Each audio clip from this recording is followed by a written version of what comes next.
Okay, so good morning, everyone. Thank you all for so much for joining. I am Fred.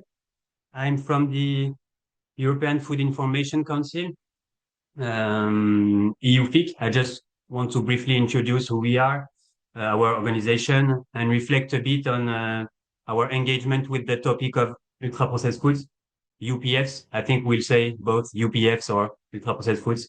Let's see. Who are we? We are a Brussels-based non-profit organization. Um, right away, if you want to go check our fundings, it's mostly public money, but you can go check on our website, of course, as well our governance and how we work with all stakeholders that we are involved with. Our work, our public mission is to provide the European citizens with the science-based information about food, about health and environment, of course, as well. What we produce is accessible, appealing, actionable content as well. The point is to empower people in the EU to adopt healthier and more sustainable diets and lifestyles overall. Those are the main topics that we are working on. I will only talk about the first, which is food and health science literacy. The point is to promote evidence-based decision making, of course, in consumers, to help them understand the impact of different ways of eating on their health, as well in various stakeholders. They can use our resource and support as well to improve their activities, including in EU projects, in consumer research, content production as well, campaigns on food health for sustainability, or as well simply doing what we do right now, hosting events like today. The topic itself of ultra-processed foods, okay, has gathered significant attention, as you all know, scientific and political attention, of course, for like the past 10 years.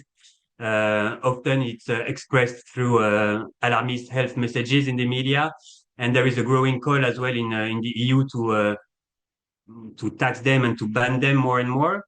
Right now, it's out of precaution, but the science itself is playing a big role in there. Okay, there's no denying the epidemiology. Of course, there is a huge proportion of UPFs, especially in certain food categories that are also foods with quite a bad nutritional profile. As well in terms of lifestyle of the high consumers of UPF in the EU. You can find explicative variates in the associations between high UPF consumption and bad health outcomes, of course.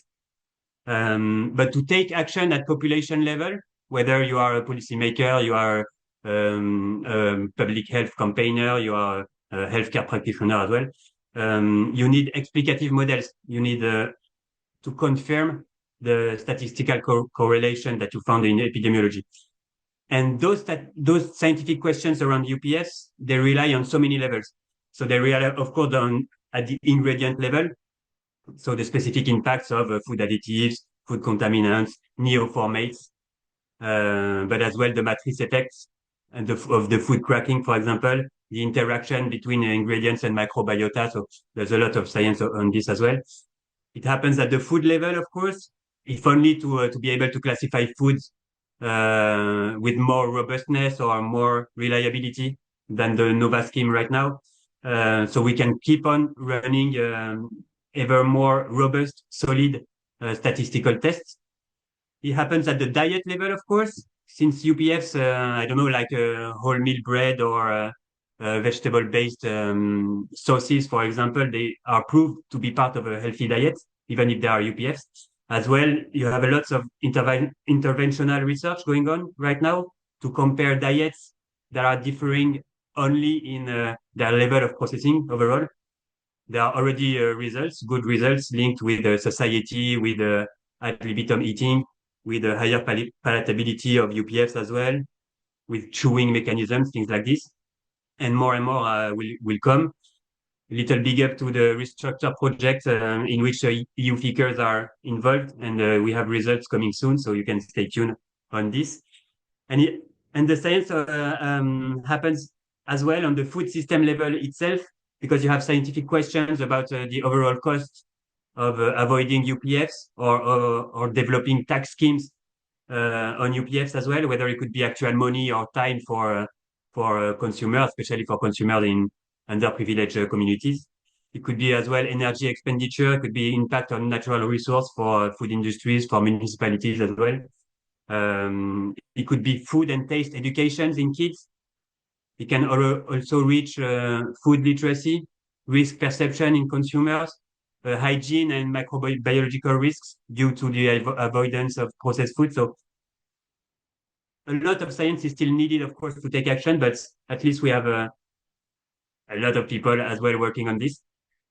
In any case, the whole topic, the whole UPF topic is way much more complex and deserves a much more complex treatment that has been the case recently. And today's webinar is just us trying to facilitate, I don't know, informed discussions on this topic. The point is to bring together various stakeholders with different expertise for us all to learn and hopefully take action more efficiently. Let me share the agenda for today.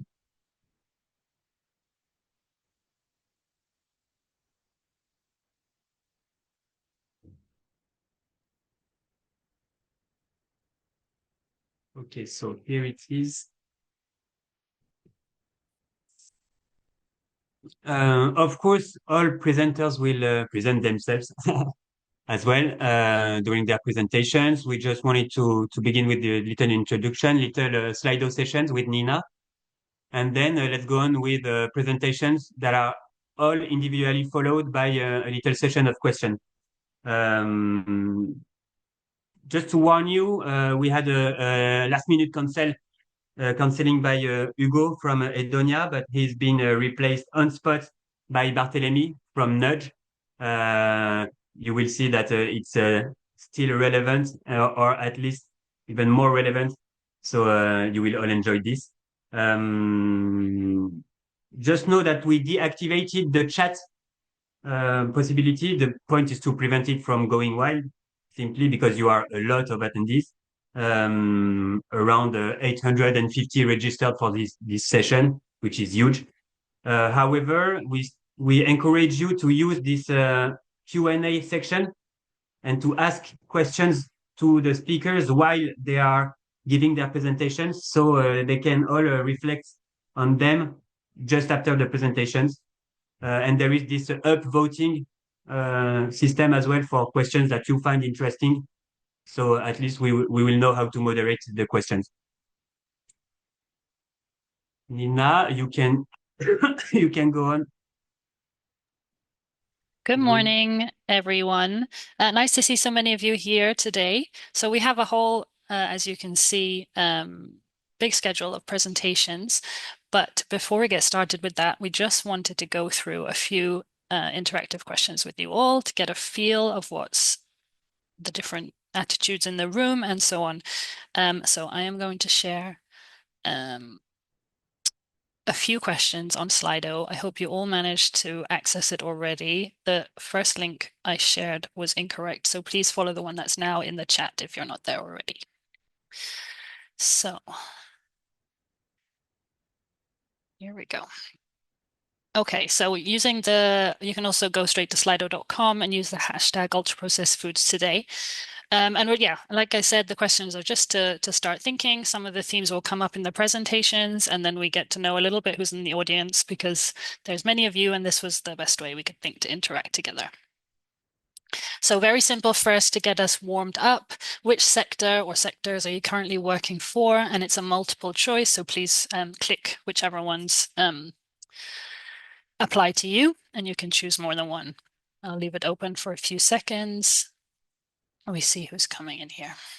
Many from food and beverage industry, many from academia and research, and also some from healthcare, nutrition, government, and NGOs.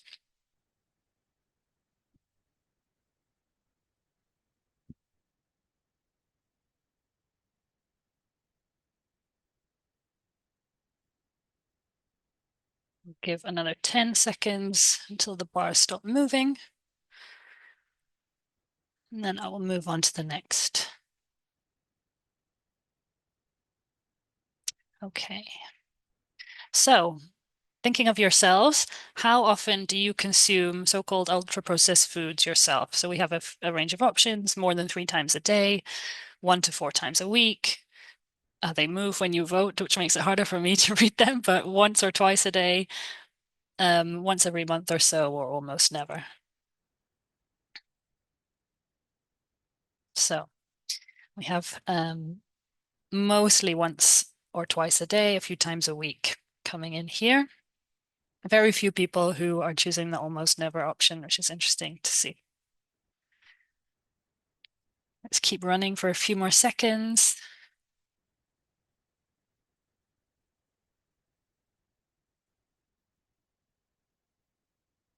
Okay, and I will move to the next question now. So how much do you think European children today, so thinking the age range 13 to 14, 3 to 14 years old, prefer the taste of ultra-processed or artificially flavored foods, so thinking drinks, candies, cookies, etc., compared to minimally processed counterparts? I want you to think, for example, to compare like a fresh homemade lemonade to one that has artificial flavorings and sweeteners, a fizzy pop drink or something like this, or a cake that you find in the supermarket containing additives compared to one that you make at home. And we're thinking really of the taste. So from 1 is preference for the minimally processed taste, and 7 is preference for artificial taste. So I can see many going towards the higher end here.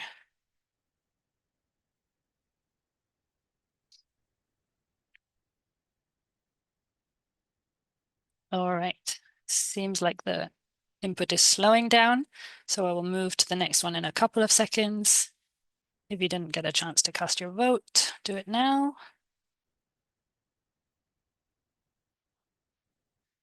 Okay, so question 4. How much do you think European consumers associate ultra-processed foods with unbalanced nutritional intake or poor nutritional profiles? So from a scale of 1, which is they know how to differentiate these two concepts, to 7, which to them UPF is ubiquitous with the definition of poor nutritional value. Please give your votes now. Again, a lot of people voting in the 6 and 7. Very few in how to differentiate the two. We'll share some insights from these votes also in the follow-up. Of course, it's just a measure of the room. It's no scientific survey, but it's interesting nonetheless to see the people in the room are thinking today. All right, I'll leave this one running for a few more seconds.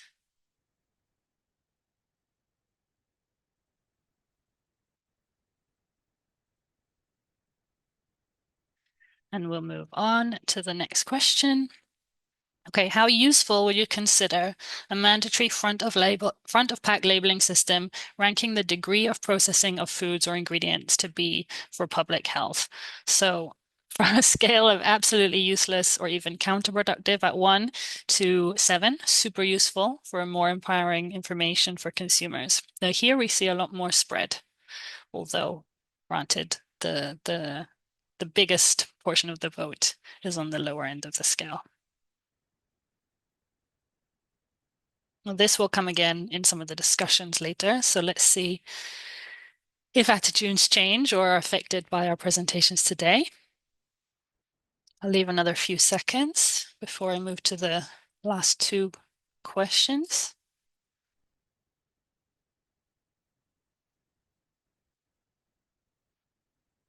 Okay, so rank the following actors following how much you personally trust their communication about the benefits and risks of food processing. So here you should see like a list, and above I think you can move each actor into the list, and you put the one that you find most trustworthy at the top, and then down to the one that you find least trustworthy at the bottom. So you need to move them all up into the order that you that represents what you think.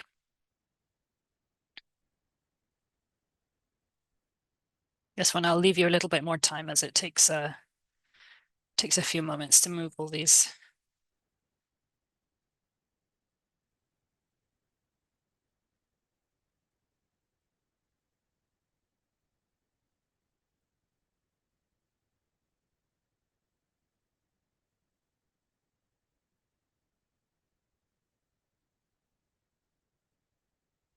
So academia, universities, medical institutes coming on top, closely followed by the government agencies. Let's scroll down and see who's at the bottom. Social media influencers, very, very low. And also friends and family members, lifestyle media. In the middle, we see both civil society, organizations, and industry coming in there. So I'll leave you 10 more seconds, as I know this one takes a little bit more time. Please try and finish up your ranking now if you didn't manage already. And then we'll move on.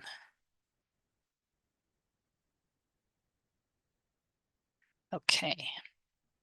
So how big an obstacle is processing or ultra processing for you in integrating more plant-based foods in your diet? So from a scale of 1, absolutely not an obstacle, to 7, the main obstacle.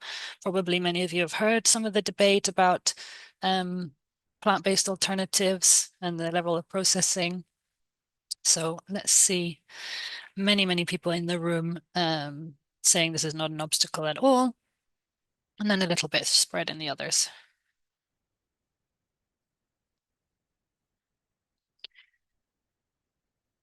And in a moment, I'll move to the last question.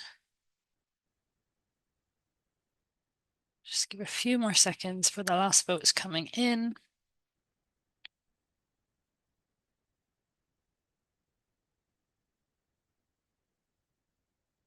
Okay. And this is an interesting one. How guilty do you feel feeding your loved ones, so family, friends, or children, let's say, with UPFs compared to yourself? So from a scale of 1, no difference, you're fine with everything, to 7, way more guilty when it's somebody other than yourselves. You see that people are spread a little bit, but the majority is coming in as no difference. Okay, and we'll touch a little bit upon children and so on in the following presentation. So,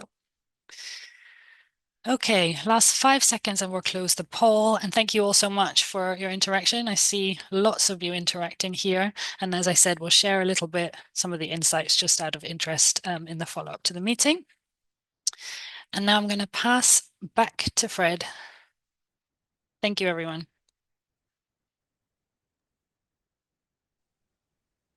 Okay, guys, thanks a lot for participating. We are not so late. Huh? We are only like 5 to 6 minutes late, so I think that's all right.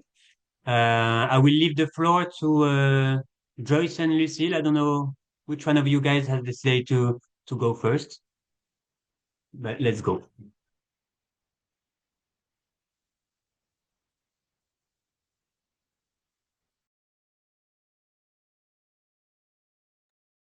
Hi everyone, I'm just trying to figure out how to turn my camera on now that I've shared my screen. There's an issue with using 3 screens all at once. Okay, so hi everybody. Thank you so much for allowing me to present today. A quick introduction. I'm a Lebanese-born Australian citizen and currently living in Lausanne in Switzerland, but I'm working for the Bern University of Applied Sciences. I'm a dietitian and nutritionist, and my PhD focused on nutrition communication strategies to improve eating behaviours. Right now, child health is really important to me. I've previously worked clinically with families and children and can understand the challenges parents face with providing the best start to their children's life. So through my recent research, I also see how much we're regressing with providing opportunities to ensure that children have the best start to life. So with my own 15-month-old daughter, my dedication to child health is not just professional now, it's deeply personal, and it's really driven by a desire to give every child the best start to life as possible. So let's start with the current trends of ultra-processed food intake in Swiss adults. Of total energy intake, these foods make up nearly 40% of adults' intake, and consumption is higher in the younger age groups. We don't currently have any reliable data in Switzerland on diet behaviours of children, but these data will soon be updated as we're currently involved in the Menu CH GIDS project, the first national nutrition survey for children in Switzerland. So please keep an eye on that if you're interested in Swiss dietary behaviours. Now, I just want to do a quick disclaimer here. My research is really focusing on the intake of extra foods. Now, the extra foods characteristics is that they're higher in salt, sugar, and unhealthy fats and have a low nutrition quality. So these characteristics are actually, there's a lot of similarities between these and ultra-processed foods. But I just wanted to make sure to identify that I'm focusing on the extra foods that don't belong in any other core food group. So that's that. A quick background on the potential correlation of ultra-processed food intake in children and reduced food literacy and cooking skills. A recent paper published in China on about 400 kids, I think, has found a correlation between higher UPF consumption and lower cognitive function in those aged 4 to 7 years. So that's quite getting more highlighted in the literature. It was more highlighted longitudinally in adults, but recently now we're seeing it in children based on various tools. And then reduced exposure to whole foods as a result of increased UPF consumption. So there's limited interaction with natural ingredients, and this really stops the development of cooking skills and the knowledge that children and adolescents need to improve their food literacy. And then the dependence on convenience food, what that's allowing is discouragement of families from engaging in meal preparation together. Probably even eating together is not happening with ultra-processed foods. And this as well is leading to a decline in food literacy across those generations. So how do we intervene in these problems? A child has many influential factors that can be strongly linked with how they behave, especially in terms of eating behavior.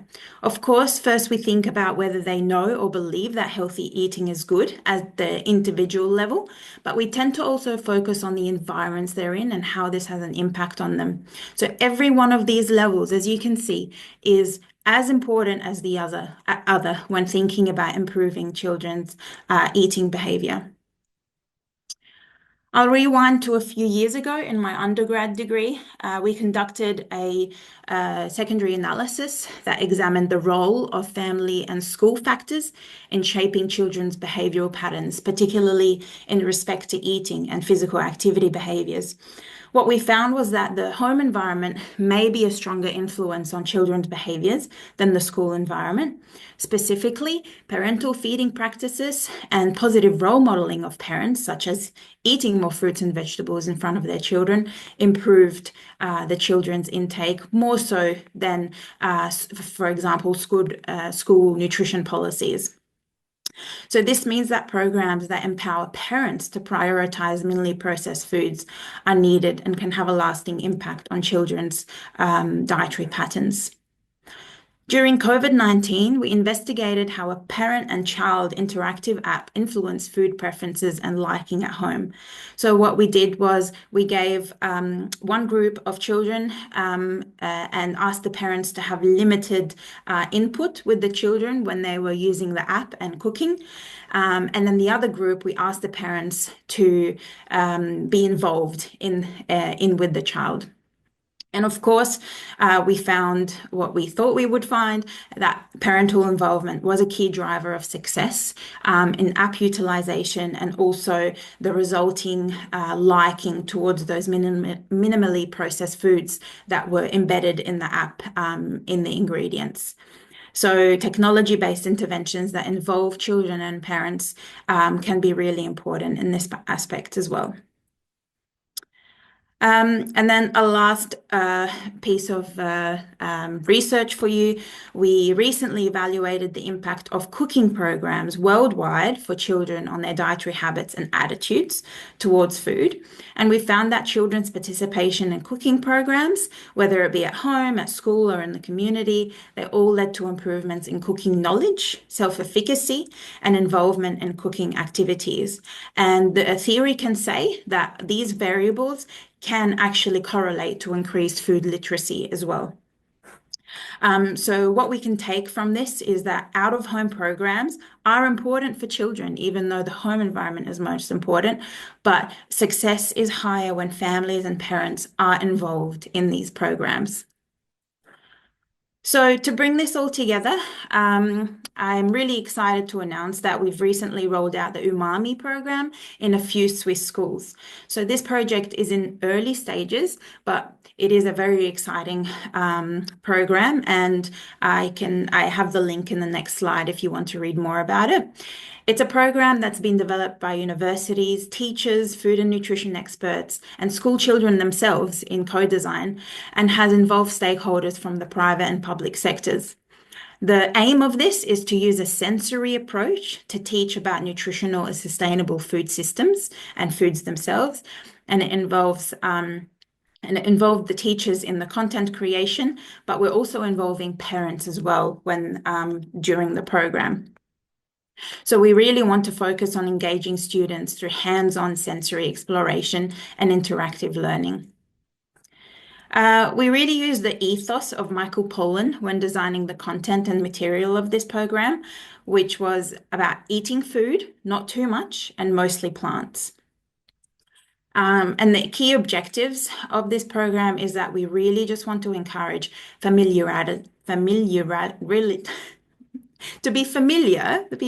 children to be familiar with and accept mostly nutritious and sustainable foods, leverage sensory experience like taste, smell, and texture, and then that way we reduce that reluctance towards these foods that we want to promote, and of course cultivate long-term healthy eating habits by incorporating nutritious and sustainable foods into their daily routines. What we really want out of this program is connection at a really deep level, sensory education to help shift the preference towards healthy and natural options, and then that way we're really competing against ultra-processed foods. The behavioral impact, of course, is that we want the children to appreciate minimally processed foods and also encourage mindful eating and exploration, which contrasts with the impulsive consumption that's often linked with ultra-processed foods. We also want them to be willing to try new foods, and we will measure neophobia at the end of the program. And then, of course, we want positive feedback from the educators and parents and other stakeholders involved. And a final project we have running at the moment, this was motivated by a Ukrainian colleague. This app was developed essentially to improve the health of Ukrainian refugees. Be Healthy is an informative app that uses gamification approaches, and it teaches about healthy eating, physical activity, and mental health. Why is this important? Because stress could be a reason why we would turn to convenience, ultra-processed foods, and fleeing a war is a very stressful event, especially amongst adolescents in their very vulnerable years, and it has a negative impact on the lifestyle choices they're making. So this app has the potential to be scalable, and we hope that it's embedded within school programs to cater to different learning capabilities, and of course, bring something modern to the way teachers teach about healthy eating behaviours. I'm nearly done. Our research and its impact on ultra-processed food intake is that we're really promoting for parents and families to be involved from the very beginning, for schools to use their platforms to reinforce what should be learned in the home environment and keep that same message happening to children over and over again. So schools and families really need to work together to make food fun and competitive, and using technology is no-brainer in this day and age. And on a personal level, I want to show you a realistic result of what our work can do. It's this. I won't go into the importance of the first 1,000 days of life, even though they're very important, but you can see my baby girl has never actually really tasted ultra-processed foods before. Processed foods, yes, not ultra-processed foods. She loves foods from the core food groups, and she's my own little experiment. And I'm really looking forward to seeing her eating behavior when she grows older. And I'm grateful for the knowledge that I have to actually be empowered enough to expose her to an environment that can improve her food literacy later on. We should think about bottom-up approaches to developing interventions, and we need to hear from the most important people, and those are the children and their parents and their communities. Only they know what is the most realistic way to intervene and improve food literacy and dietary behaviours. A quick acknowledgement to my team at work for the amazing work they're doing, and the European Food Information Council for having me talk today. Let's please continue this conversation. Here's my LinkedIn profile. Shoot me a connection or message, and I'm very open to hear from anyone from any sector. Thank you so much.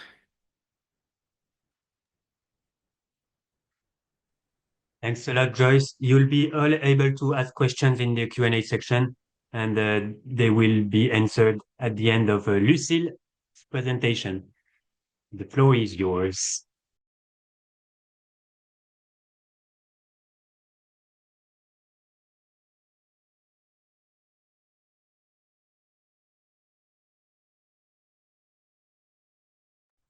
Sorry, I was on mute. Okay. Good. So, hi everyone, and thank you very much for the invitation to talk today. So, as my colleague before me, I'm going to talk about how do ultra-processed foods impact kids' eating behavior. And yeah, just a word about me. So, I'm Lucile Marty. I'm a researcher in behavioral nutrition at the Center for Taste and Feeding Behavior, which is based in Dijon, in France. And I have a background in nutrition science and in behavioral science as part of my academia path.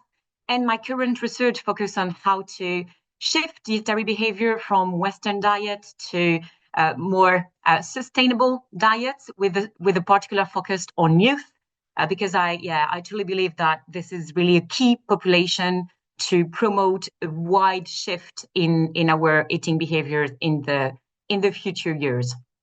So a word about the kids in food systems. So here you have a framework that I really like from recent publication in The Lancet, stating that the food choice and dietary intakes of kids and adolescents are influenced by their food environment. And when we talk about food environment, we talk about the global environment, such as natural systems, planetary health, social and cultural and gender systems, but also more proximate environments, so the food system and agricultural system within each country, but also household, school, and peer dietary behavior. But what is said in this framework is that kids are not just passive consumers, they also may have some agency, and by making their food choices have an impact on the food systems, approximate, but also at a bigger scales. And how do they develop this agency? So this is a paper from some colleagues that really, they made an amazing work about the food literacy and the development of food literacy throughout from infants basically to young adults. And they acknowledge 3 different competencies in terms of food literacy that a child can acquire. So the relational competencies, which refer to a series of practices, cultural competences, but also all the hedonic responses to the foods that will help the children to develop their eating patterns. There are also functional competences, including basic knowledge about food and nutrition, but as well as skills to prepare and plan food that is going to be eaten. And finally, so more lately in development, the critical competences, including cognitive skills to critically analyze information and also to recognize the social, economic, and environmental aspects of the food systems. And so they're able to use this information to make informed food-related decisions. So I will go back to this framework at the end of my talk. So I think my colleague already said a lot about this, but just some chart that you may already know. So kids in Europe are exposed to ultra-processed food, and this is a chart from the iFamily study, so across 8 countries in Europe, saying that almost 50% of the daily energy intake of kids are actually from ultra-processed foods. And so kids are exposed to these foods in their environment. And I had a look also at some French data. And in a recent study, it's been found that on a set of more than 1,000 food products marketing for the kids, only less than 1/4 was actually of good nutritional quality, meaning that ultra-processed food are both widely available for the kids, but they are also made desirable for them through marketing that is specifically targeted to the kids. And I wanted here to present some of the work we've been doing in our lab a few years ago, where kids from 6 to 11 years old were invited for an afternoon snack, and they could select different foods. So you can see here that this is a food assortment of healthy foods and ultra-processed foods or less healthy foods. And so they can pick 5 different foods for their afternoon snack. And after this, we also asked the children to imagine they were at their birthday party or at a nutrition class, and to choose 5 foods to make up a delicious snack for all of your friends, or to choose 5 foods to make up a healthy snack for all of your classmates. And after this, they were also asked to rank the food depending on how much they like them and how much they think the food was healthy.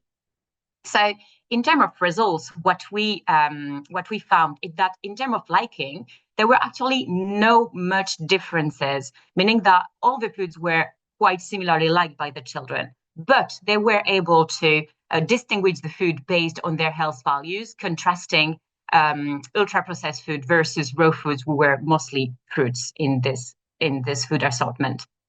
And when we have a look at what the children picked for their birthday party or for nutrition class, they pick much less healthy food items for their birthday party than for a nutrition class. And when we have a look at the liking values for what they pick for the birthday party or for the nutrition class, as you can see, there were not much difference in terms of liking, but a big difference in terms of health value. Meaning that when choosing foods for the birthday party is not only the sensory appeal of the ultra-processed food that led the children to choose them, but also the fact that it's also associated to this context in particular. And also, I want to highlight that at this age, the kids are really aware of the health value of the food, and they are able to classify the foods according to this criteria. And so it refers to the functional competencies of the food literacy. So I think this is leading us to a work that I've been conducting during my PhD. So trying to find a definition of what is pleasure from eating and how pleasure from eating is constructing through infancy, so with the children. So we identified the first dimension of pleasure from eating, which is the sensory dimension. So we are all born with the capacity to appreciate sweet taste and also fatty taste, because they are sensor of energy density. So it's important for our survival. But the rest of the pleasant sensation due to sensory sensory actions, they are all learned. So in utero, through breastfeeding, but also through complementary feeding, and then through exposure later in life. And but it's not the only dimension of the pleasure, and this is also why the kids choose different foods for their birthday party or for a nutrition class, even though they like them quite similarly, because there is also this psychosocial dimension. So we also derive pleasure about the history around the food products we consume. So this is really what is used in marketing.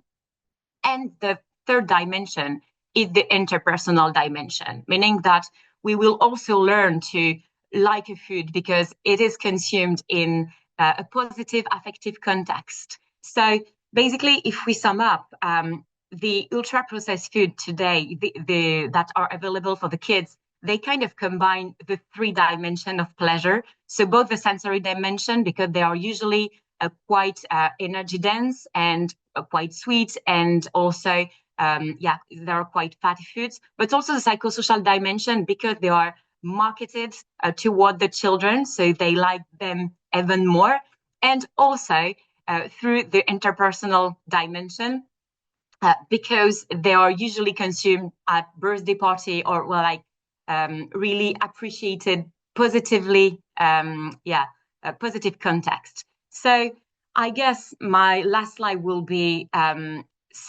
which strategy can we use to make raw food as desirable as UPF foods for kids? And I think my colleague partly answered this. And so as you can, the 3 dimensions of pleasure can actually also be used to promote the consumption of raw food. But I think today they are quite underused. And obviously we need to find a way to rebalance the diet of our kids, maybe using the same strategy that have been used to promote the consumption of UPF foods for kids. Okay, so I think I'm going to leave it here, and thank you very much for your attention.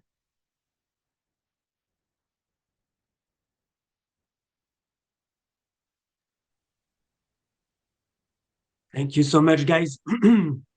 Lucile and Joyce, you have quite a lot of questions in the Q&A section. It's good that both of your presentations didn't treat exactly the same topics. Let's skip the questions that are directly aimed at either one of you, saying that there could be collaborations with your projects and everything. So the attendees that ask those questions might want to contact Lucile or Joyce directly through LinkedIn or their own contact possibility. Maybe first questions, and it concerns both of you guys, is about the definition itself of UPFs, huh? Because in your presentations you talk about UPFs and you don't explicitly say how you define what a UPF is. So how do you do this? Yeah. Okay, yeah, I can start. I mean, I'm not an epidemiologist or a food scientist. So basically, I've based my presentation on what is commonly accepted as a UPF food. So basically, the lab experiment I showed, I think we choose the food to contrast them in terms of health values. But it happened that, I mean, when you think about like an afternoon snack for kids, mostly the less healthy foods that we choose were all ultra-processed food based on the NOVA classification, basically. So this is really what I use for my presentation. But I know there's like controversial things, but it's really not my background to give an answer on this. So yeah.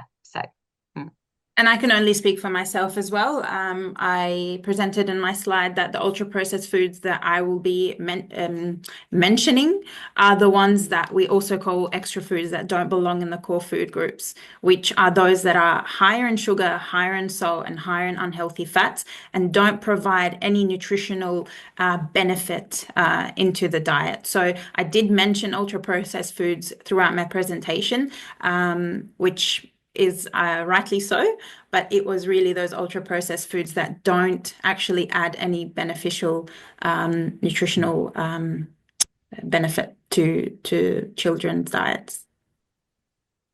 Okay, thank you, guys. So the answers of your questions are explicitly different, one from each other. And of course, in the attendees, you can see that one of the main problems of the definitions of UPFs.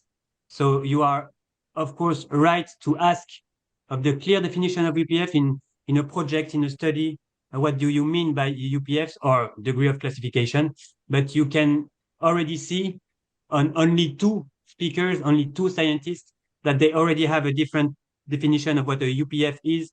In Switzerland, it's more linked with the bad UPFs. I put quotation marks. Okay, it's a French thing, but I put quotation marks everywhere. Those that are redundant with the bad nutritional profile.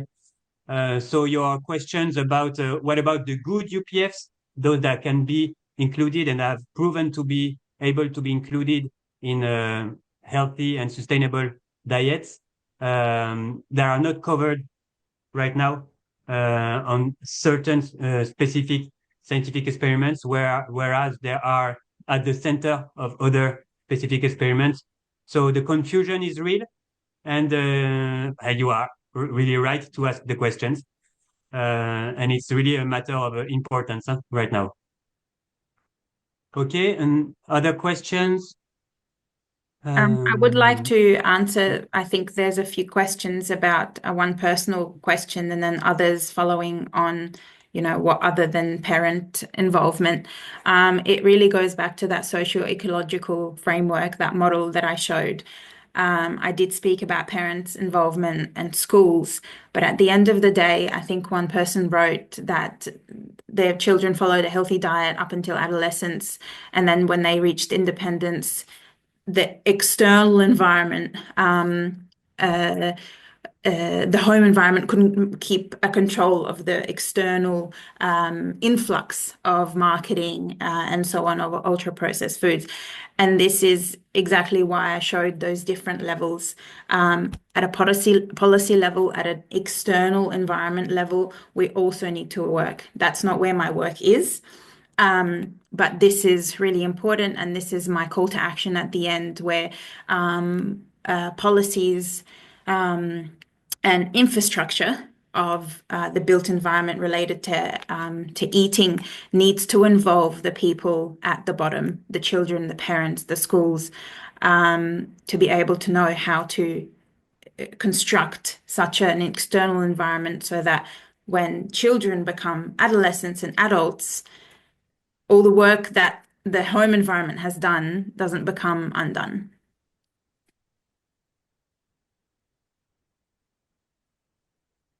Thanks a lot, Joyce. Thanks a lot, Lucile. If you have anything to add, it's right now, or be quiet until the end of times.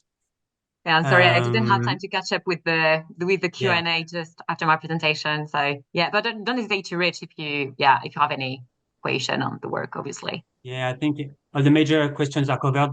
But of course, you can as well. Please contact the speakers independently, individually, to ask more precise questions. That's as well our role as scientists to answer society. So please do. Let's move on with the next session with Klaus on consumer understanding and expectations about food processing. Thank you, Klaus.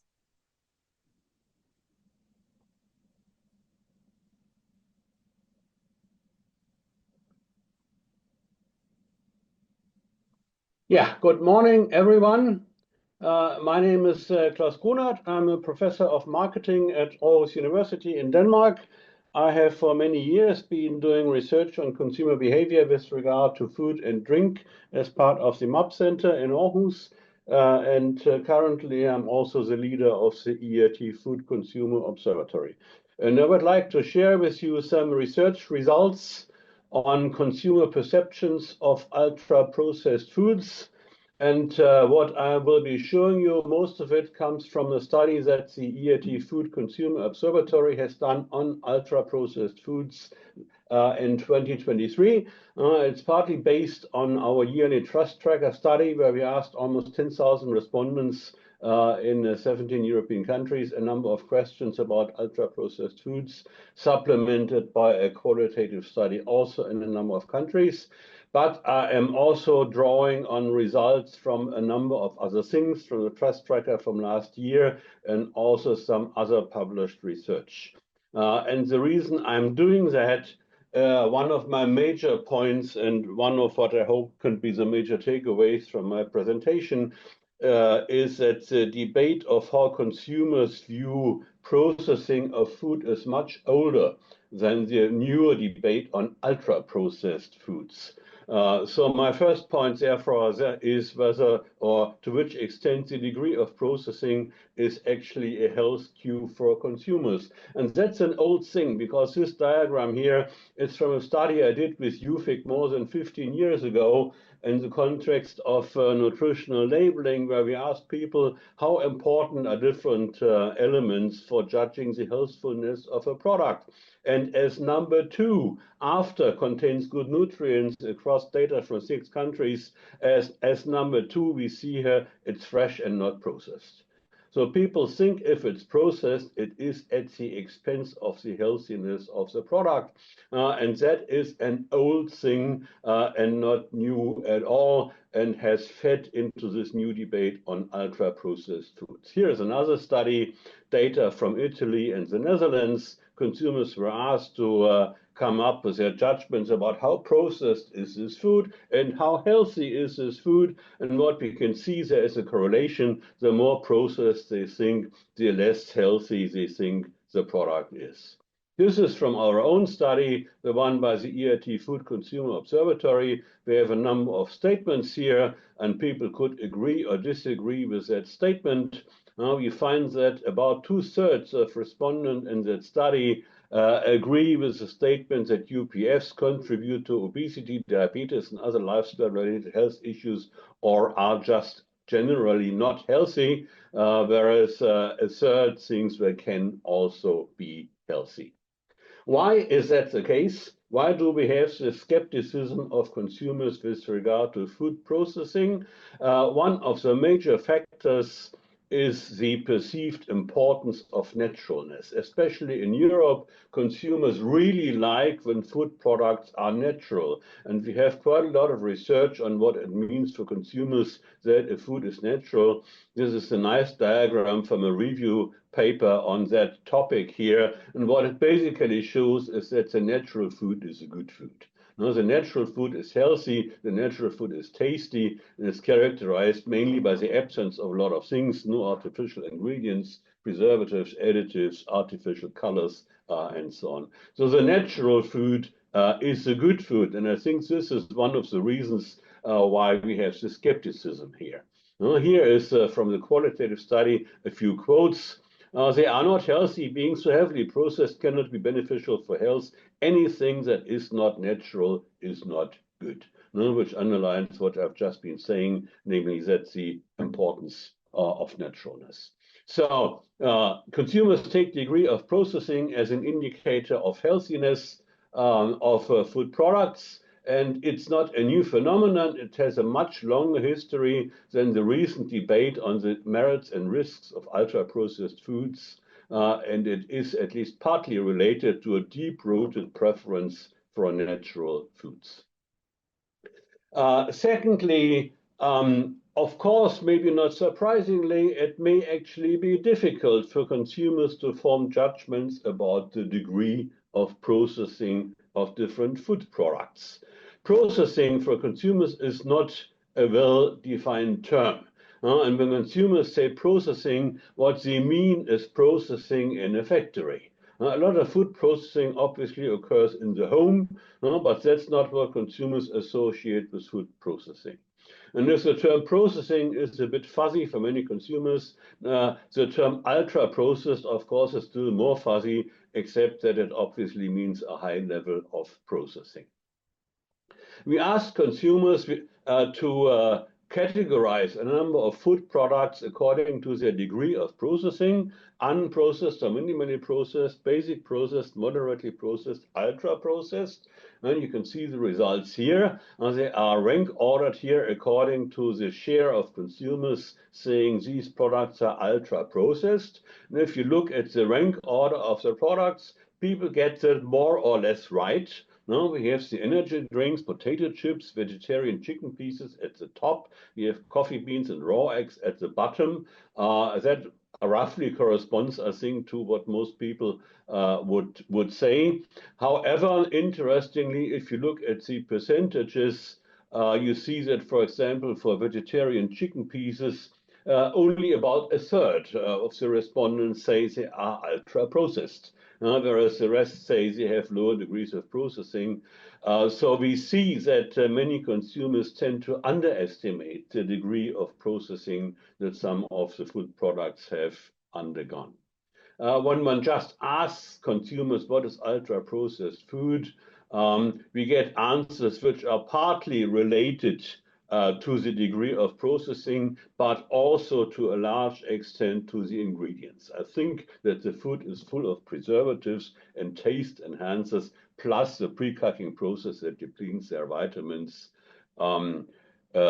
Food that contains a lot of non-normal ingredients and so on. So what's in there, the type of ingredients also plays a large role in these perceptions here.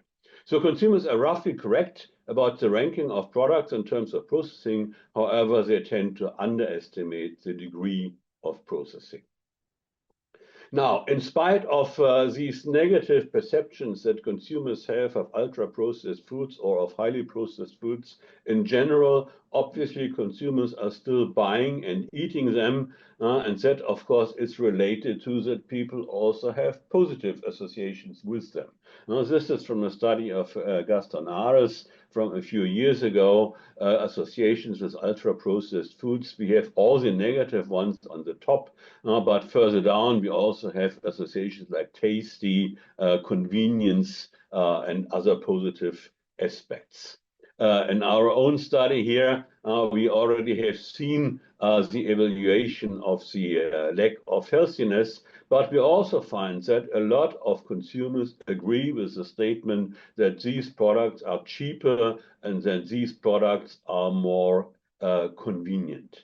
Interestingly enough, we also find a quite high share of consumers saying that these products are bad for the environment. From the qualitative study, we also get a number of insights here. For example, here, sometimes I can't resist foods like frozen lasagna or pre-cooked fries. When I'm really busy, they save my time and help me relax. So it's a convenience and also something about the mood.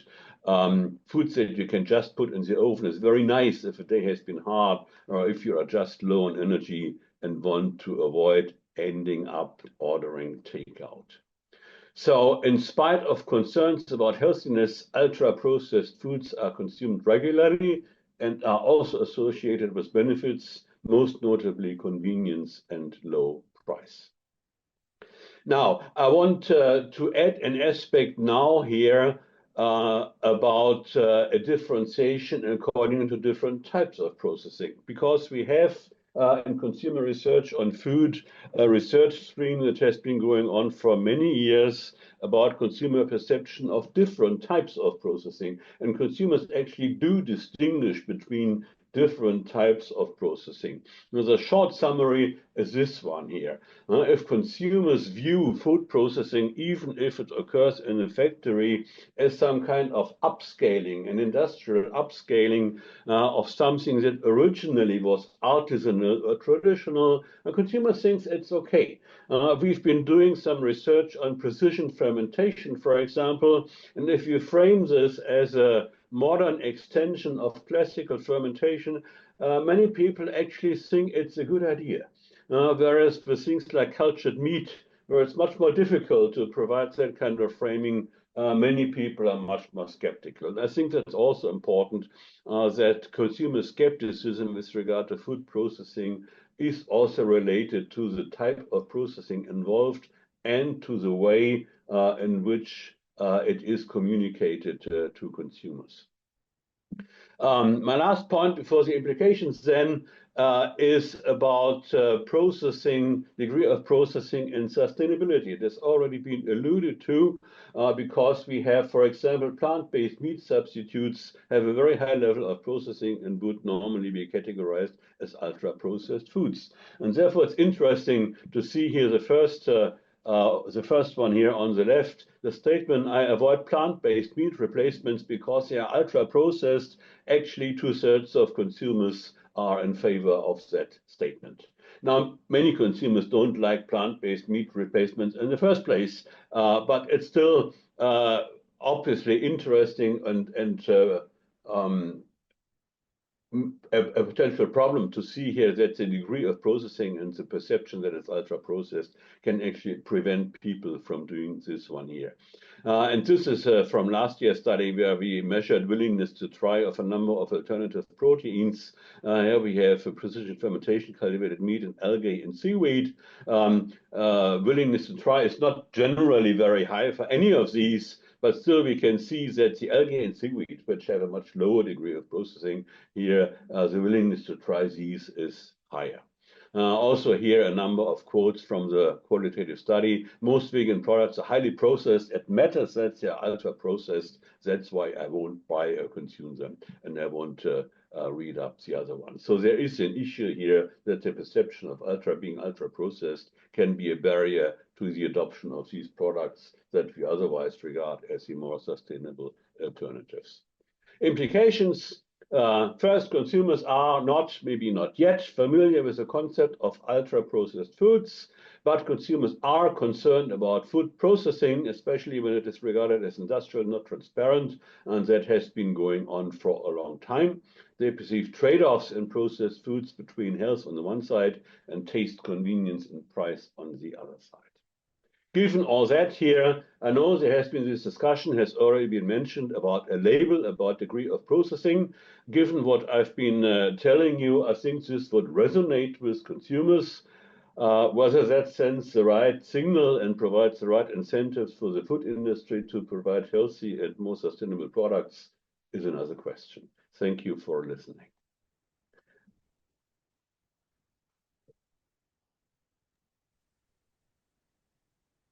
Thanks a lot, Klaus. We have interesting questions in the Q&A section. The first one is from Ada Garcia. She or he wanted to know about the socio-demographic population of those 10,000 consumers from 17 countries that you used in your big study. She wanted to know, did you actually see or notice some differences between big regions or big countries in their association between food processing and unhealthiness? Or could it be as well linked with the socioeconomic variants? Did you notice something like this? Yeah. I don't remember the country differences. Of course, there are country differences. I could check that, or if that person sends me an email, I'm happy to look that one up. The social demographic effects are not huge. There are some. No, we find a gender effect. We find that females are more skeptical than males, which is what you generally find in these kind of studies. Apart from that, as far as I remember, the social demographic differences are small. Okay, that's interesting. Another one is Adriano Andreghetto wanted to have your own perception of why do you think there are less marketing investments to promote minimally processed foods? Why do you think, is it possible? Is it, can we live in this world where there will be more and more marketing efforts put into the promotion of more raw, more unprocessed foods, or is it a dream? What do you think? Well, there are many reasons for that.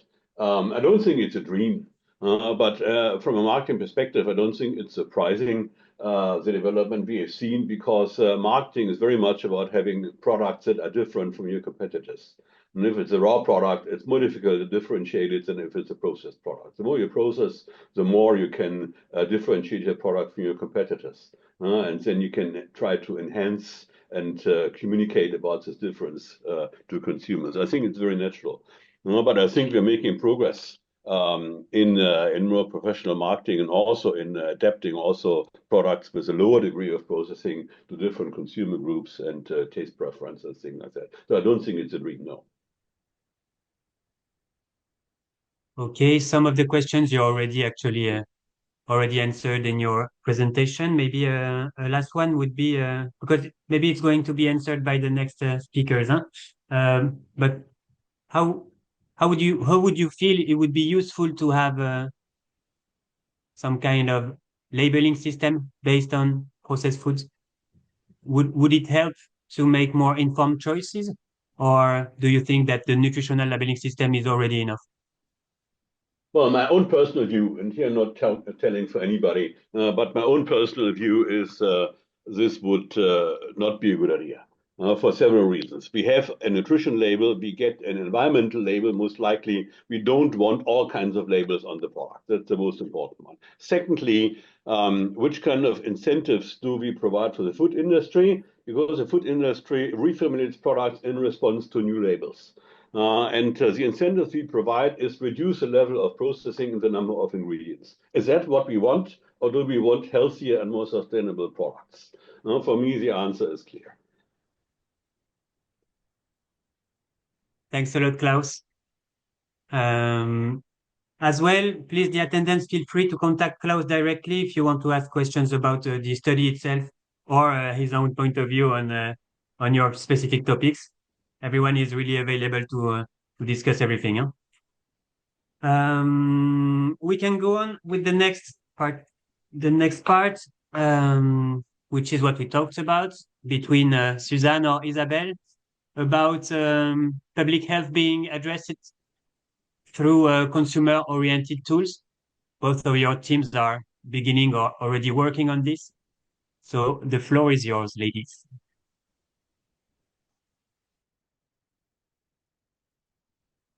Okay, is the presentation okay for everybody? Yes, thank you. So, hello everyone. First, you would like to thank EUFIC for organizing this webinar and for inviting me. Today, I will talk about the questions that food scientists, researchers have about the concept of ultra-processed food, as well as some results from our research on this topic. Let me introduce myself. My name is Isabelle Souchon, and I am a research director at INRAE in Avignon. It is in south of France. I led a research unit focused on the safety and quality of processed fruit and vegetables. My research focuses on how food processing affects the quality of products, especially plant-based foods. More specifically, I work on designing foods that are healthier, more sustainable, and still appreciated for consumers using multicultural approach. Why did I become interested in the concept of ultra-processed food? Because the first time I read about it in a scientific paper, I found it intriguing. I also felt it was important for food scientists to help to better understand the links between ultra-processed food consumption and health risk.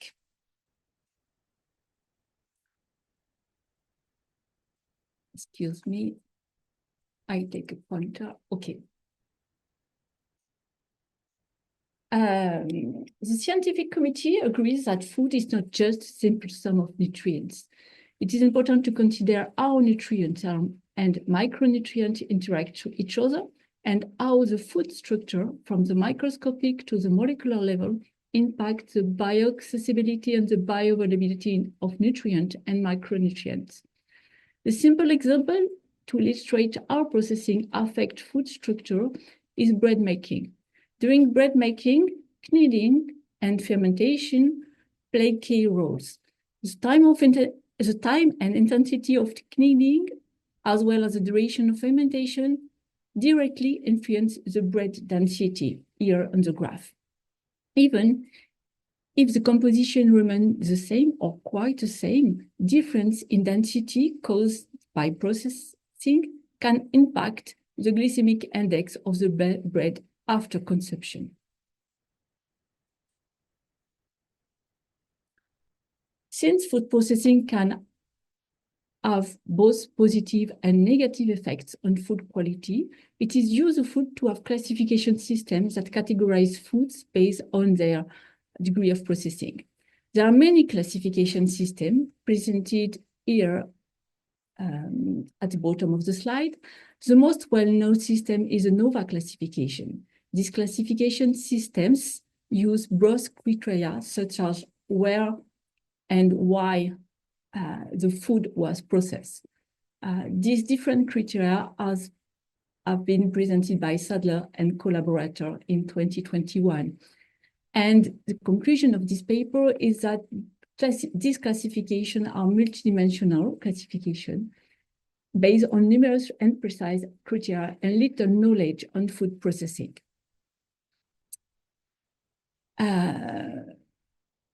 So they are complex and multidimensional, and this classification do not necessarily follow the USDA definition of processed food. And the definition of processed food for USDA is a food that has undergone any changes to its natural state, that is, any raw agricultural commodity subjected to different unit operation, like washing, cleaning, pasteurizing, and so on. If the degree of processing is not well accounted for by the NOVA classification, what would be the best way to define a degree of processing from a food science perspective? According to the USDA definition of processed food, the level of processing can be defined by the distance between the raw material and the food as a result of physical, chemical, or biological modification. This idea of distance is also found in Corner publication, which used this diagram to illustrate how both processing and formulation contribute to the concept of ultra-processed food. Also, processing and formulation are closely linked. There is a need to separate them more clearly. This would help identify the specific contribution of processing and formulation to the relationship between ultra-processed food consumption and health risk. We have proposed a methodology to characterize the level or the degree of food processing based on the knowledge of recipe ingredients, their percentage, and their processing. This indicator, called the process score, is calculated for each ingredient using its manufacturing diagram. We use generic diagram described in the literature. A score is assigned to each unit operation in the diagram. These unit operations are classified into 5 main categories, subdivided into 12 subcategories. These 5 main categories are thermal, mechanical, physical, biological, and chemical. The process score of an ingredient is the sum of the score for all unit operation. Here, it's right here. And the process score of the final product is the score of the ingredient process score weighted by the percentage in the recipe plus the process scores of the global recipes itself. To calculate the percentage of all the ingredients in the recipe, we developed a specific calculator based on the nutritional tables displayed on packaging and food composition database such as Souchon and USDA.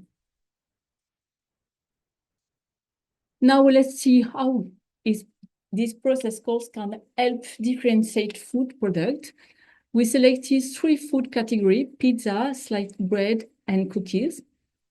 All these food categories belong to NOVA 4 groups. This graph shows that the process score here in y-axis allow for a better differentiation of product based of their degree of processing, both within the same category and also across categories. When we try to link the process scores to nutritional value, we found that this correlation depends of the food category. So it's not so simple. We apply the process score methodology to the foods in the Nutrinet Santé database in collaboration with the INRAE team led by Mathilde. In this graph, the x-axis represents NOVA category and the y-axis represents the process score. The color of the dots correspond to the Nutri-Score classes. we can clearly see that across a wide range of products, the process cost is lower for Nova for Nova 1 foods than for Nova 3 and 4. And the process score range remains similar between Nova 3 and Nova 4 foods.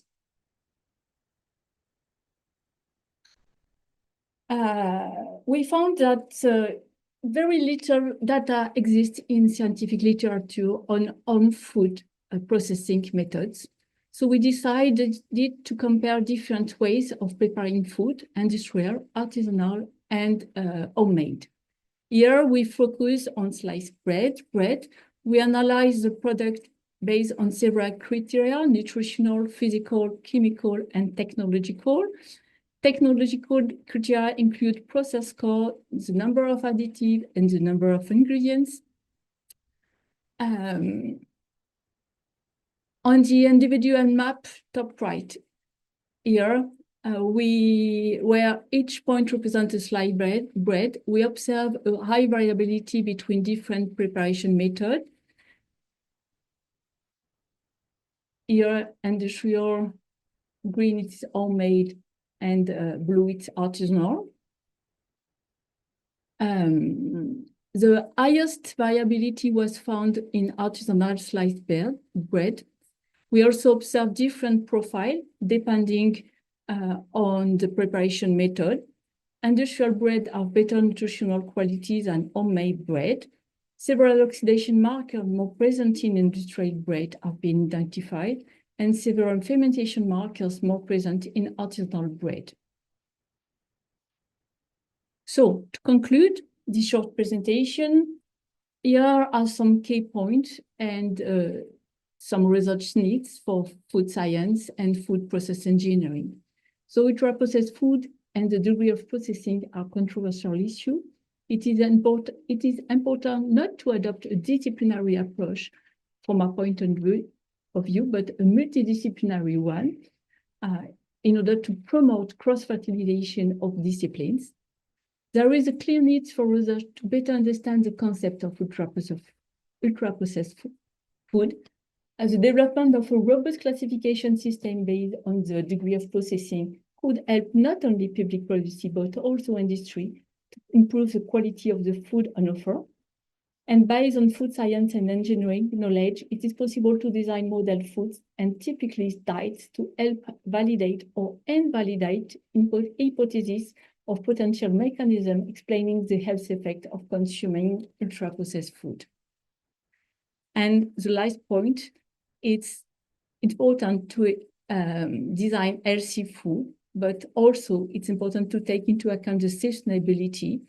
And for that, multi-criteria design have to be developed and not minimally processed or ultra-processed food, but we need foods that have been appropriately processed to support healthy and sustainable diet. So thank you for your attention.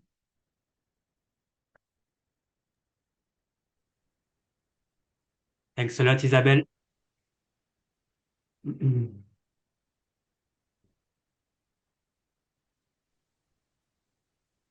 Now, Susanne, it's your turn. I guess it's me now.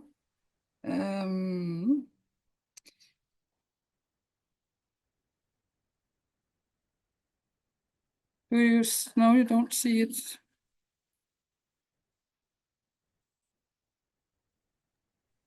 This is really strange. You can't see the next slide, right? You're still seeing the first.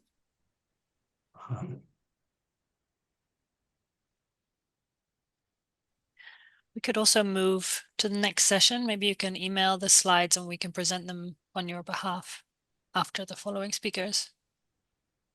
I think that would be a good idea, just to Okay. continue to the next speaker, then I'll be ready after that. Okay, so then we'll do the Q&A for you and Isabelle after the next session. Thank you. No worries.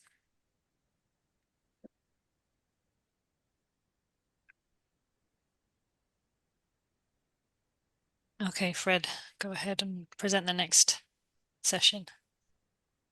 Okay, we will come back on this session about consumer-oriented tools after this session. Now, this session is more about the industrial solutions, innovative solutions. How do industries themselves, not necessarily big industries, but kind of also smaller economic players, how do they deal with this new trend of producing and distributing minimally processed foods?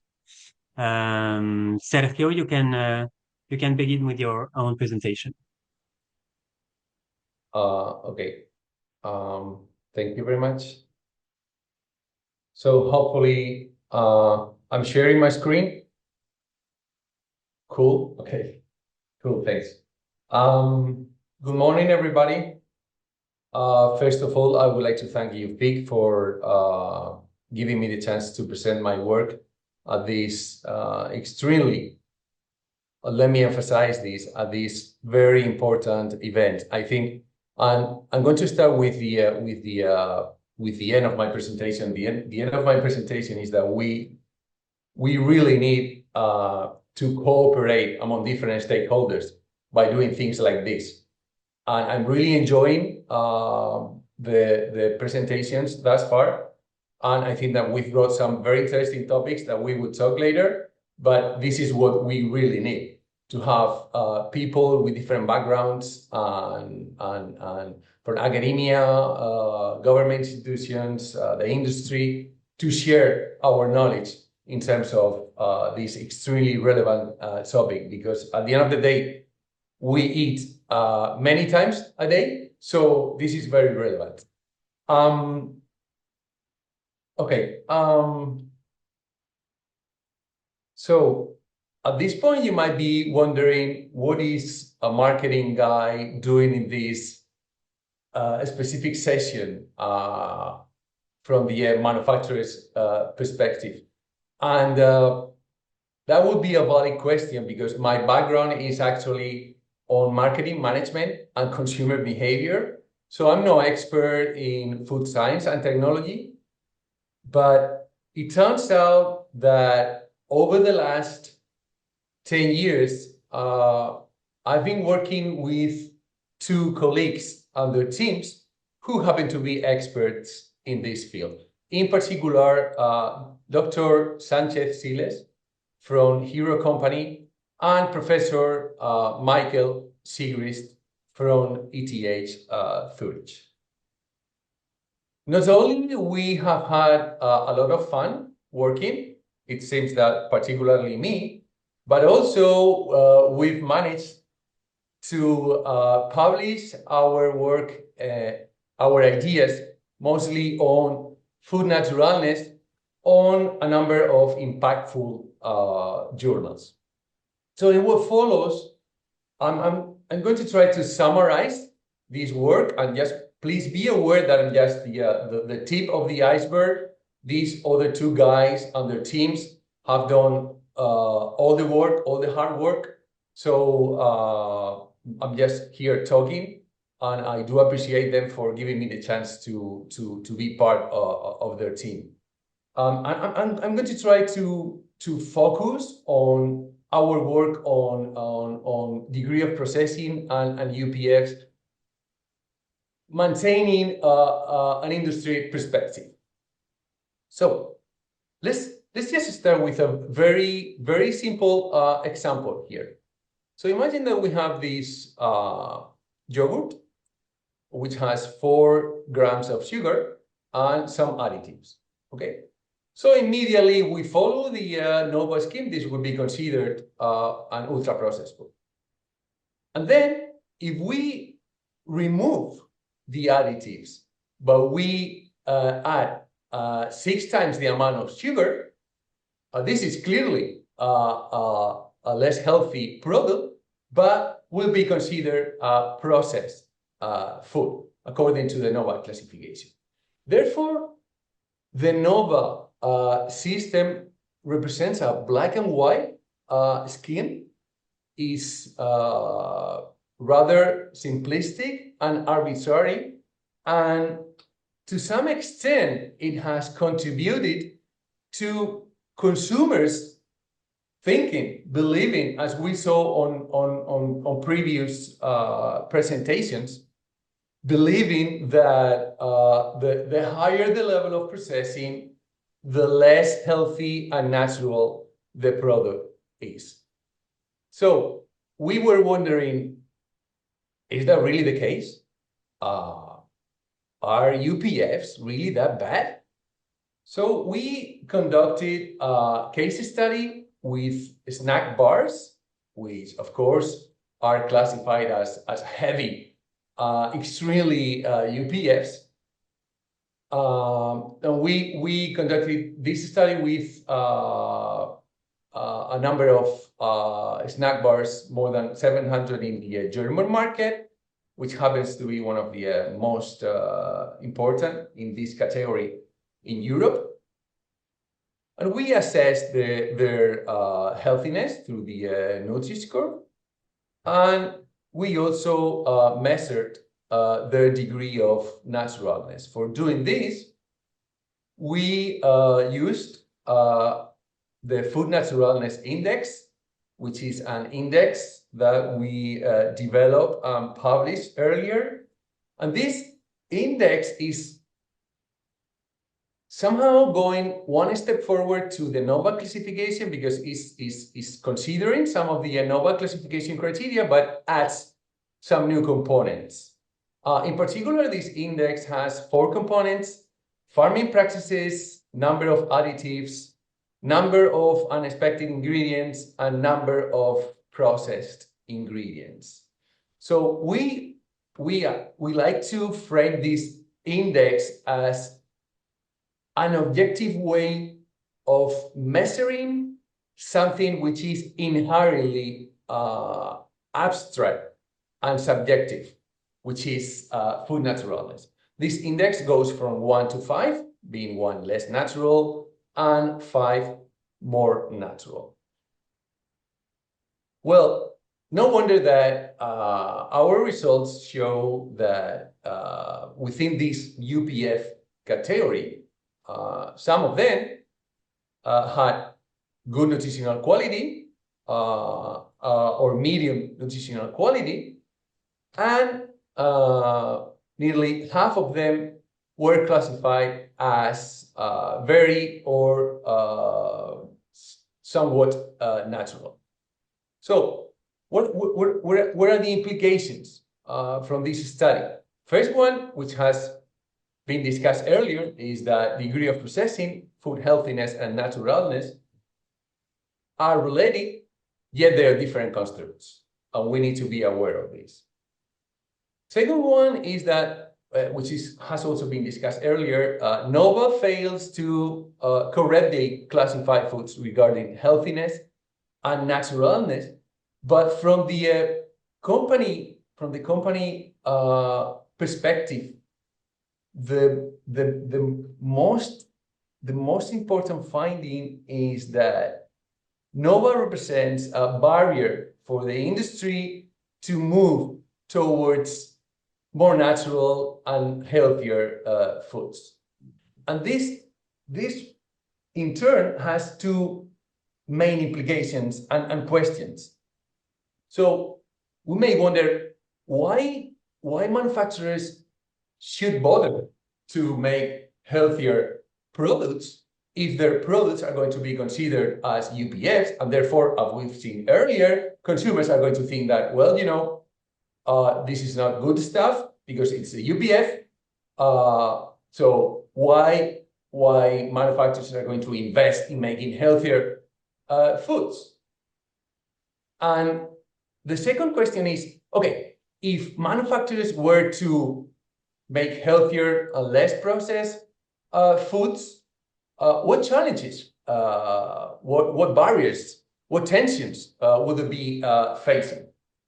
So in order to answer that question, we conducted a study in a food multinational company, because we wanted to see, we wanted to delve into their motivations, their problems in this regard.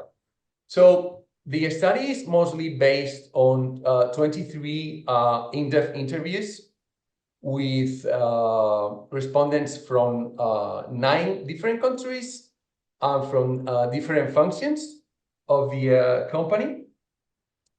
And we found out that the major challenge was being competitive. Like, how can we move towards more natural, less processed products and still be competitive? And this quote here is one of my favorites quote. Let me just read it for you. We cannot make a supernatural and healthy premium deluxe perfect product if nobody, let me stress this, if nobody is prepared to pay for it. But price increase was not the only issue, because taste and shelf life were also major challenges faced by companies. So let's just work on this pretty simple example. We have this nice, yummy, tasty strawberry jams, which is pretty convenient at this time of the day. And so, sorry, let's just imagine that we want to make these more natural, meaning less processed. So we would need to remove this citric acid and then include or add lemon juice. So this represents an increase in price for the final consumer. So the question is, will consumers be willing to pay for this increase in price? So let's now move to another possible modification in the product. So we want to make this product healthier. To make it healthier, we will need to reduce sugar. But it turns out that sugar is a natural preservative. And also sugar is giving flavor and sweetness to the product. So then we are going to be facing problems in terms of food preservation. So then we will need to add preservatives to the product.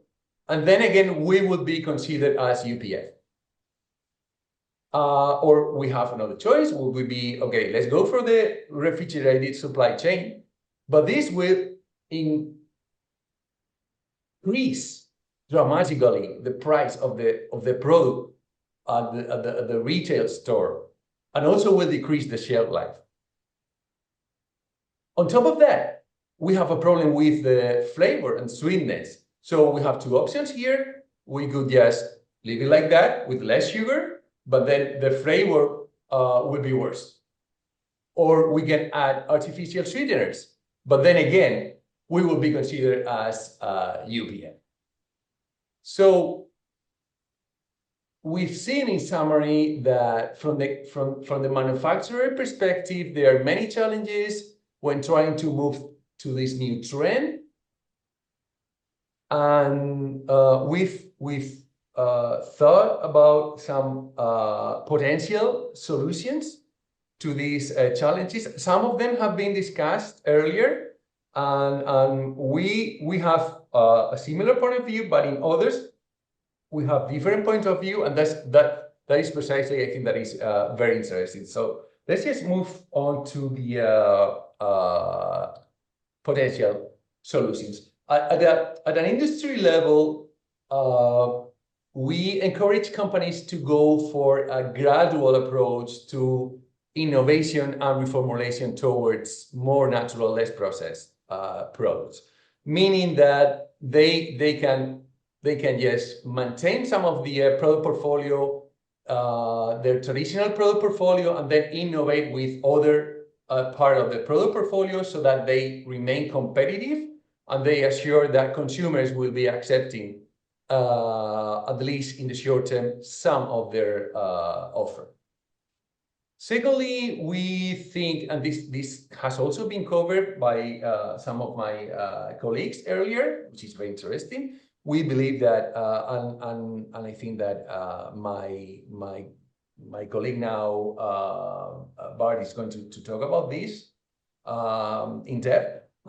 Companies could embrace natural ingredients and new processing technologies so that to make this transition more practical and smoothly.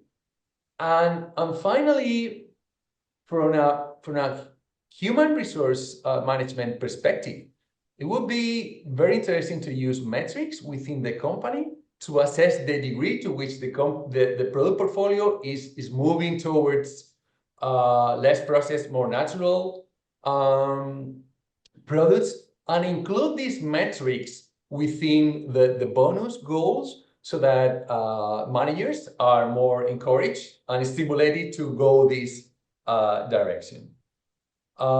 Finally, at a more general level, we believe that it would be, and also again, as one of the previous presentations, we think that it would be extremely relevant to work on a new definition of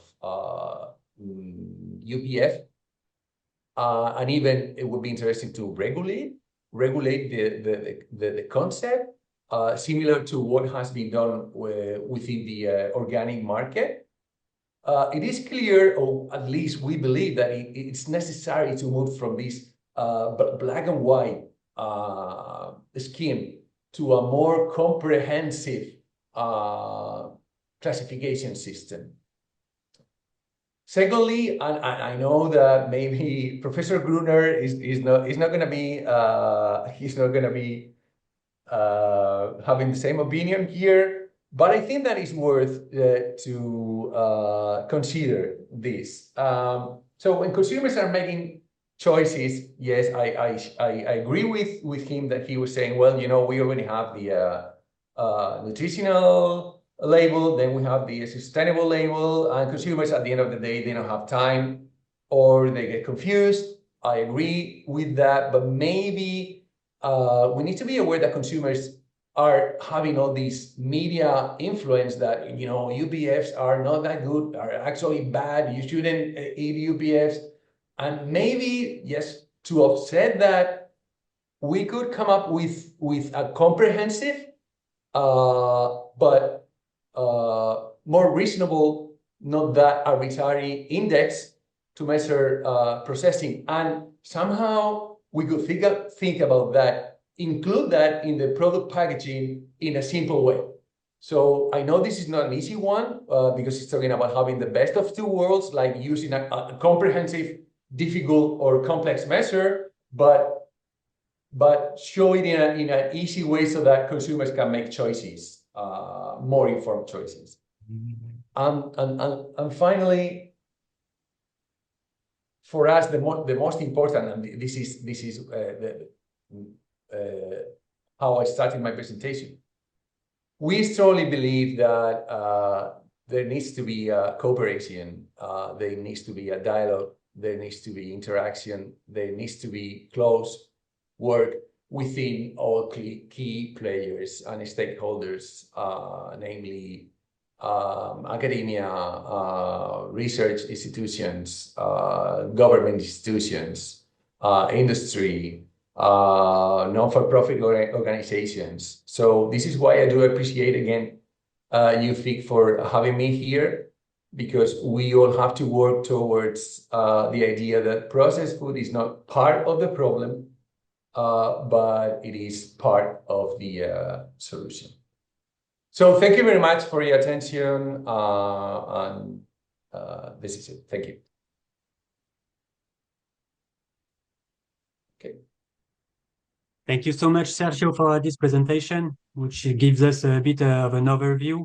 It has already stirred up a lot of hectic questions in the Q&A, which is perfect for us to be able to answer them right after Barthelемy's presentation, which is more focused on daily challenges that a startup, an industry, a food industrial actor can actually face when designing minimally processed plant-based foods.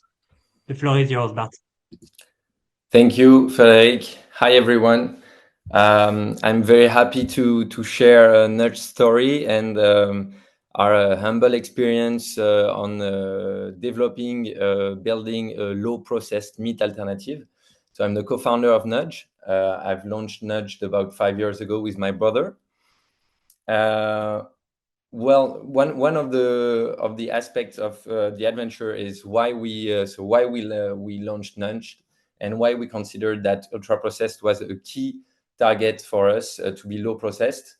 So when we launched about 5 years ago, we witnessed the development of meat analogs. The best seller at the time was a steak composed of 22 ingredients.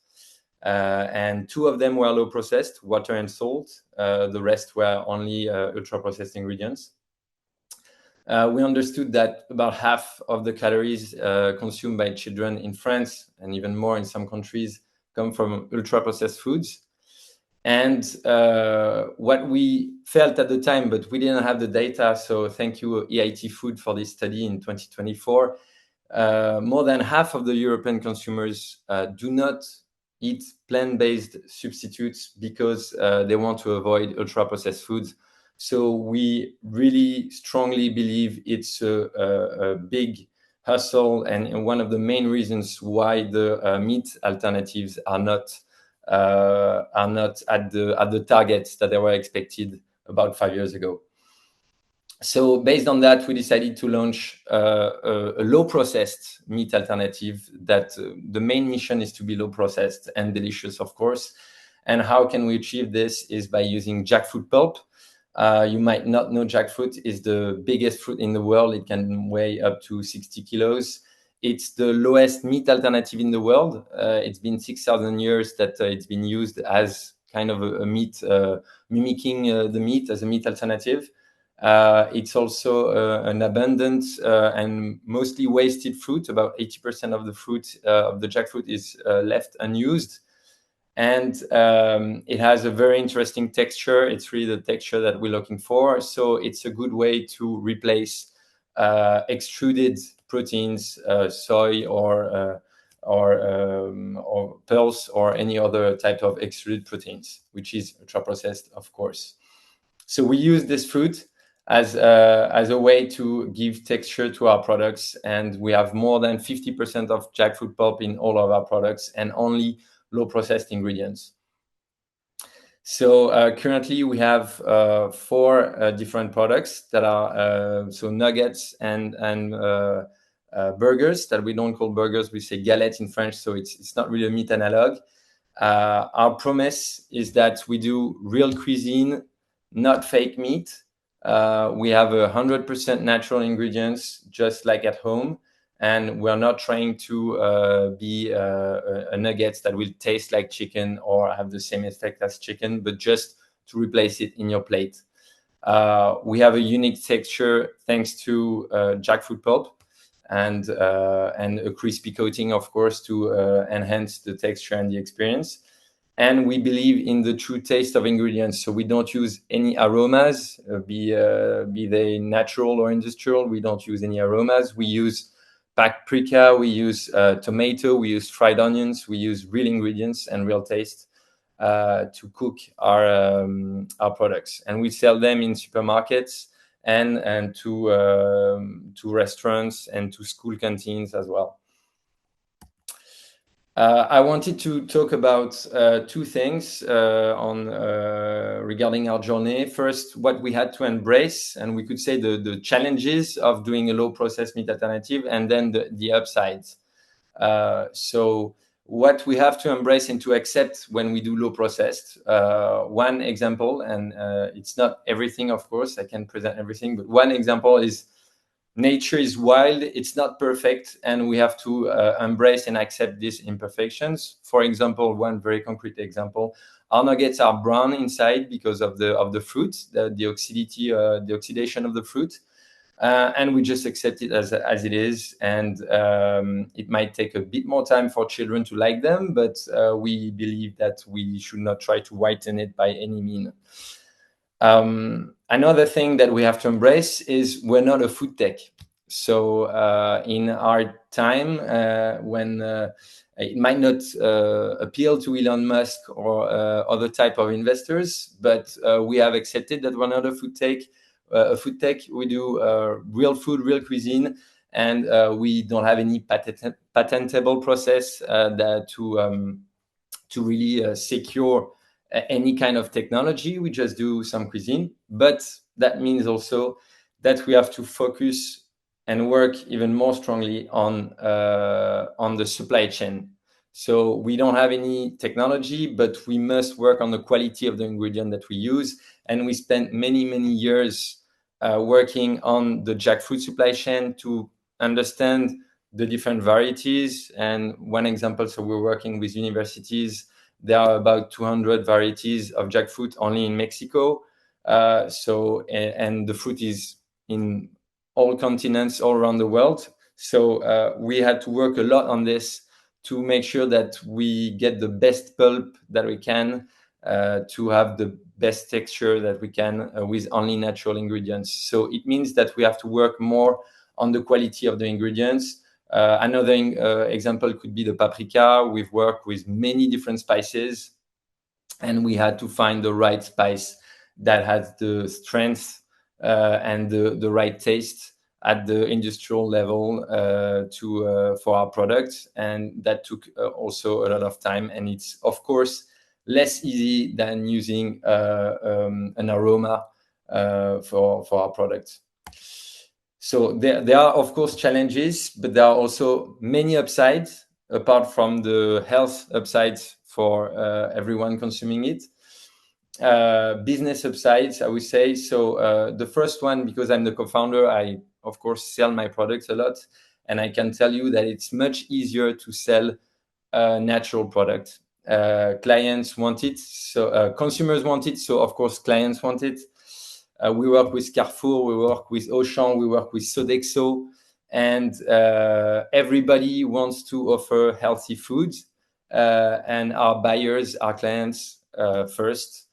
So there is, of course, a need for healthier and less processed, especially meat alternative, I would say, talking for the part that I know of the food business.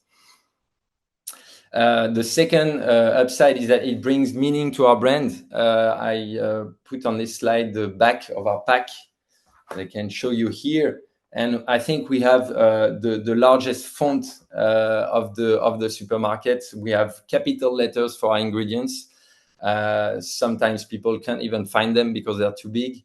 And this gives us a real unicity and is also very important for our brand. And we're very proud of our list of ingredients. And this is because they're low processed. I think it's hard to be proud of an ultra processed product. Third upside is the transparency linked with the size of our list of ingredients. We're very transparent about what we bring, what we are and where we are not. For example, we're not a meat analog. We're not trying to say to people, look, you're going to think it's meat. No, it's not. And consumers really, I'm sure you're all aware of that, don't trust that much the food industry. And we're trying to bring trust again between a brand and the consumers. And I think this will also have impact in the long run in terms of likeness and of course consumption and the success of the development of our brand. And one last but not least point that I wanted to underline, and that is might be very uncommon, an uncommon opinion, but I'm sure it's true, specifically on the meat alternative offers, for the meat alternative brand. Low processed is actually cheaper because when you buy ultra processed, you need a lot of energy. You need many intermediaries to, for example, build natural or industrial aromas, or to make extruded proteins. This requires a lot of technology and expensive processes. And I think in our case, low process is actually cheaper. And I can relate that to Sergio's point on the fact that consumers might not be ready to pay more for healthy ingredients. Well, actually, in the case of plant-based alternative, I think you can pay less and have a healthier alternative. Thank you for listening, and don't hesitate to ask questions and to connect with me on LinkedIn. And thank you, Frederick, for the occasion.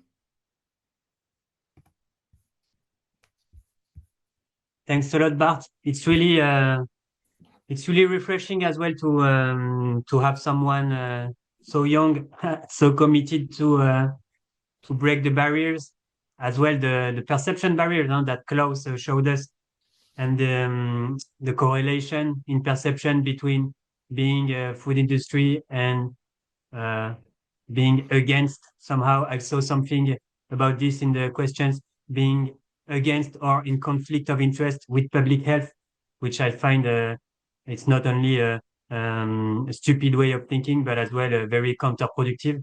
You are showing as well that you have some economical actors that deal with the current situation of consumers wanting less and less processed foods. You are showing as well with Sergio that there are still a lot of barriers for food industry in general, no matter the size of the industry, to be able to answer this demand today. We in EUFIC are not questioning anything, and we are just trying to have informed discussions about this. And your two presentations have again stirred a lot of interesting questions actually in the Q&A section. The first one could be for you, Barthelemy. Let me rephrase a bit this one from Haddad again, which is about naturality. For now, in the European Union, okay, you have specific countries that try to officialize a definition of what natural means in relation to foods. But today, at a European level, still not the case. So what do you mean as natural? I don't want to enter the debate of is natural good for you, everything. But do you strictly oppose natural to processed or to artificial or to man-made? Or I mean, what is your definition of naturalness? So I don't know if my definition is very interesting. I would say, what does the consumer understand of it? What I know is that, and I haven't checked that with a lawyer. So if anyone is a lawyer here, please call me and we can discuss this. But I think we are the only meat alternative brand that is allowed to say we're 100% natural, according to the DGCCRF, because their definition, which is not very clear, is kind of saying that if you're ultra processed, you can say you're 100% natural. So I think natural is a very marketing communication term. It doesn't mean it's not useful. We used to say we're 100% natural on our pack, and now we just say cuisine naturelle. So in a way, in a marketing way, I would say we oppose naturality and ultra processed, of course. But clearly, I think, and that's my perception, I think the ultra processed aspect of things is much more clear and scientific than the naturality of things. Thanks for your clear answer, Bart. There is as well two other questions about the actual cost of processed versus minimally processed foods. Okay, there's so cost itself, it could be economic, it could be a time spent cooking, for example, it could be energy expenditure, it could be a natural resource as well, impact. It's of course super hard to calculate all the direct and indirect costs of ultra processed foods in a whole. So it might be more clever to do it food category by food category. Of course, you yourself, Barthelemy, you say that it's almost certain that going less processed in the meat alternative sector would be less costly, at least in terms of resource exploitation. But you can think as well in terms of transportation of raw material and everything. So, of course, the calculus is a hard one to do, but I think I agree with you. It might be a good argument in favor or not in favor of minimally processed, and I think it's a huge field of scientific exploration, this notion of the actual cost of processing food.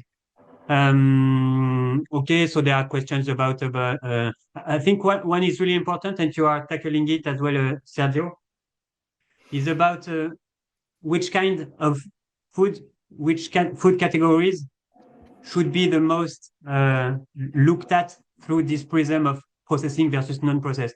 When you look at strawberry jam, for example, which is not a major item in a healthy and sustainable diet. Okay, it can be seen, like you said, Joyce, could be seen as well as an extra food. You know, there is the one suggestion by Francisca that when we are talking about UPF versus non-UPFs, the focus should be on foods that are consumed in larger quantities and that are at the center of the food pyramid. What do you think about this, Barthelemy and Sergio as well? Do you think it would be a nice idea to focus this debate on food that matters? Okay, see my quotation marks there with the fingers.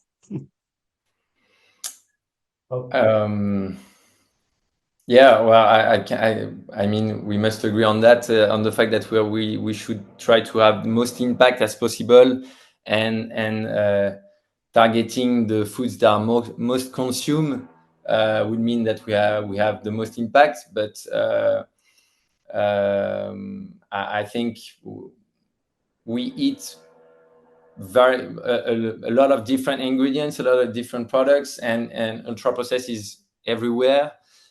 So I don't know, maybe we could be more specific about what categories, but when you look at the top 15 of the best sellers in France in supermarkets, it's mostly soda, alcohol, and packed water and Nutella.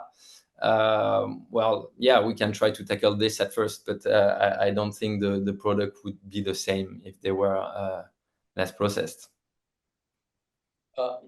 Yeah, I would like to add that I think that it's not only the type of product, but who is having the product. So when it comes to infants and toddlers, I think that in this extremely vulnerable segment that they are developing their taste and everything. I think that in that segment, it would be extremely relevant to really work on having healthier choices, either through, but not demonizing processed food or ultra processed foods necessarily, but focus on what is healthy and what is not.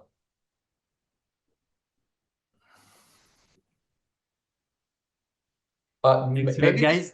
Sorry, maybe this is not very common, Fred, but can I ask Bart a question? Yeah, of course. Yes, of course, sorry. please do. I really like your presentation. I was wondering how does have you made any test on taste of your product? How consumers are responding? Because you mentioned price, which is good. Okay, I'm happy to know that in your very specific product, price is not an issue. But what about taste? Well, of course, we've tested our products with consumers, and we use ingredients that people know. So we use tomatoes, we use paprika, we use onions, so you know that they're not that surprised. I would say the most surprising would be the texture of the fruit, but the taste is just the taste of that people know already, and they're not that surprised. So I would say the texture is the biggest challenge. Okay, cool. Well done. Thank you. I hope you try it at some point. Yeah. Thanks a lot, guys. Now we can go back on the previous section of presentations. Nina, do you think you can broadcast Susanne's presentation? And Susanne, can you take the lead on this and just ask Nina to pass the slides when you want? Yeah, is that okay with you guys? I'm sharing Thank you. now. And sorry for all the confusion, and thank you for helping me out with this. No problem. After all these years of teaching online during COVID, it's still interesting that it doesn't work always. as I said, I would like to present a new project that we have just got funded from the Novo Nordisk Foundation. But first, and that's the next slide, I would like to say a little bit about why I started doing this. I am educated as an experimental biologist with a specialization in human nutrition back in 1990, I think it was. And then I made a PhD in environmental medicine where I focused on methyl mercury from food, and was then appointed as a research assistant in 1992 at the Department of Nutrition, Exercise and Sports, where I am currently at the University of Copenhagen. My main research area has in all these years been around micronutrients for optimal health. So vitamins and minerals, how bioavailable they are, how our meal composition affects the bioavailability, how interaction with other nutrients in these meals might affect the bioavailability, how production, so primary production like organic versus conventional or low input farming can affect the content of micronutrients, and how that primary production affects the bioavailability of the micronutrients. Also, the food processing techniques, so how we are preparing, and this has mainly been as category 3 food processing. So how does preparation of foods at home affect the bioavailability of micronutrients? And lately, we have also looked into transition towards more sustainable diets, so more plant-rich or plant-based diets. And it was actually during that period that it came up that what about all these processing and ultra-processing? Because now we're talking, and as we just heard, about these plant-based alternatives to, for example, meat or dairy. And that actually started my journey into this field. On a personal basis, I'm living in a farmhouse, old farmhouse, without fields though, about 75 kilometers from Copenhagen. So I have a long journey back and forth each day. I'm living together with my husband and my 2 furry boys, these 2 Bernese mountain dogs.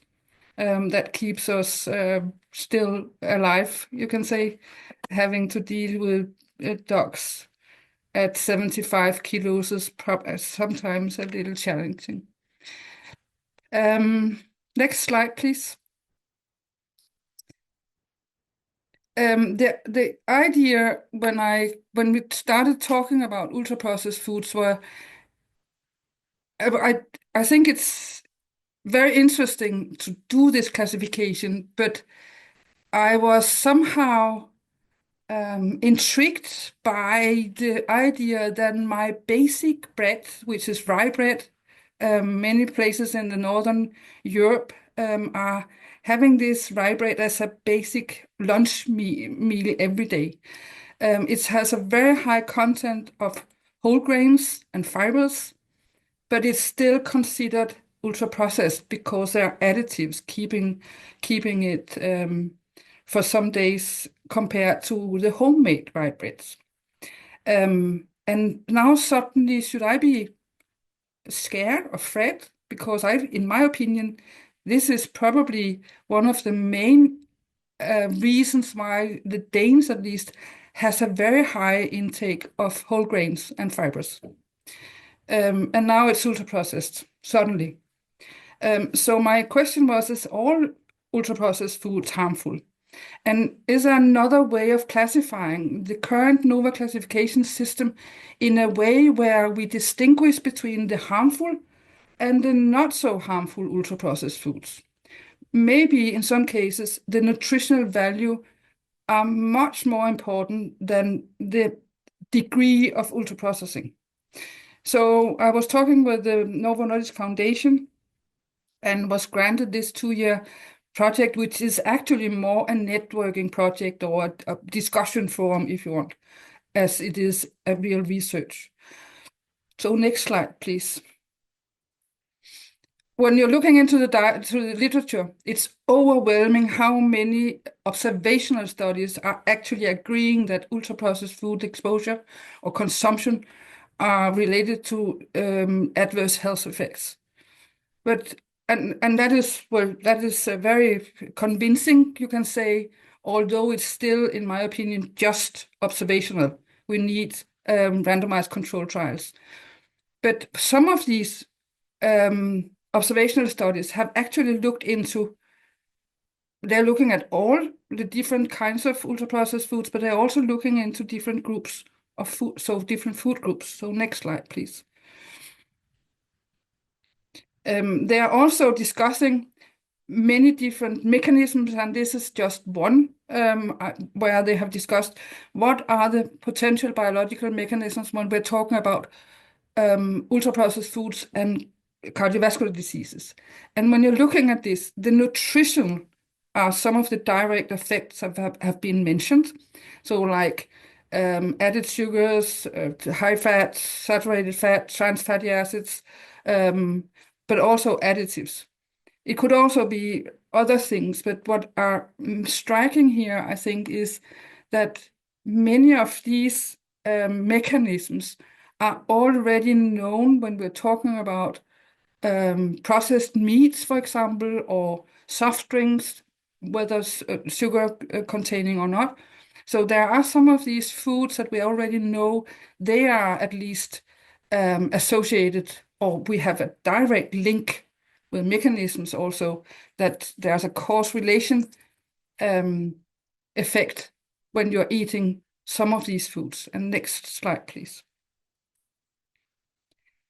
So when you're grouping or looking into subgroups of foods, of these ultra-processed foods, and there are a few studies now that have tried to do this. One of this is Chen et al. From 2023, who saw that there was an association between ultra-processed food consumption overall with type 2 diabetes. But when they broke down the different food groups, you can see here that what are the most striking is actually the association between animal-based products and ready-to-eat or heat mixed dishes.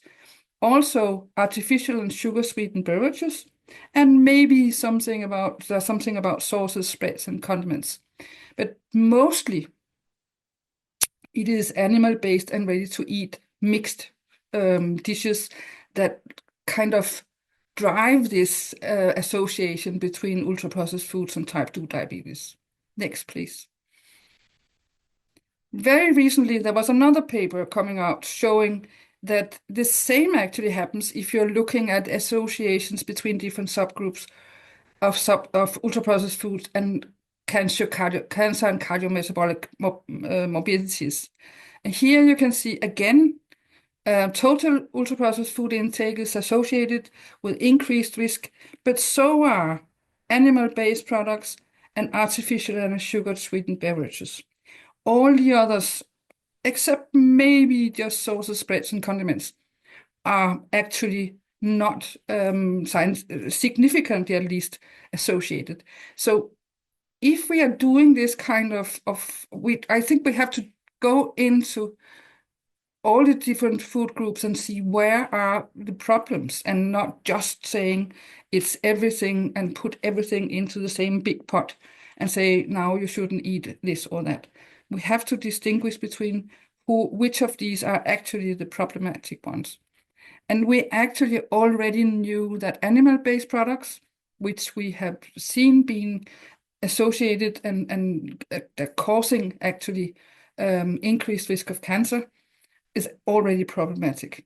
The sugar-sweetened beverages has also been shown to be a problem. Artificially, I'm not so sure yet, but at least the sugar-sweetened beverages, we knew that as well. Next, please. So our project, which have started here the 1st of January, intends to collect experts from all over the world for some by invitation only workshops where we will evaluate the classification, the current NOVA classification, and hopefully come up with a new kind of classification where we are taking into account that nutritional value also counts when we're discussing benefits or harmfulness of different kinds of foods.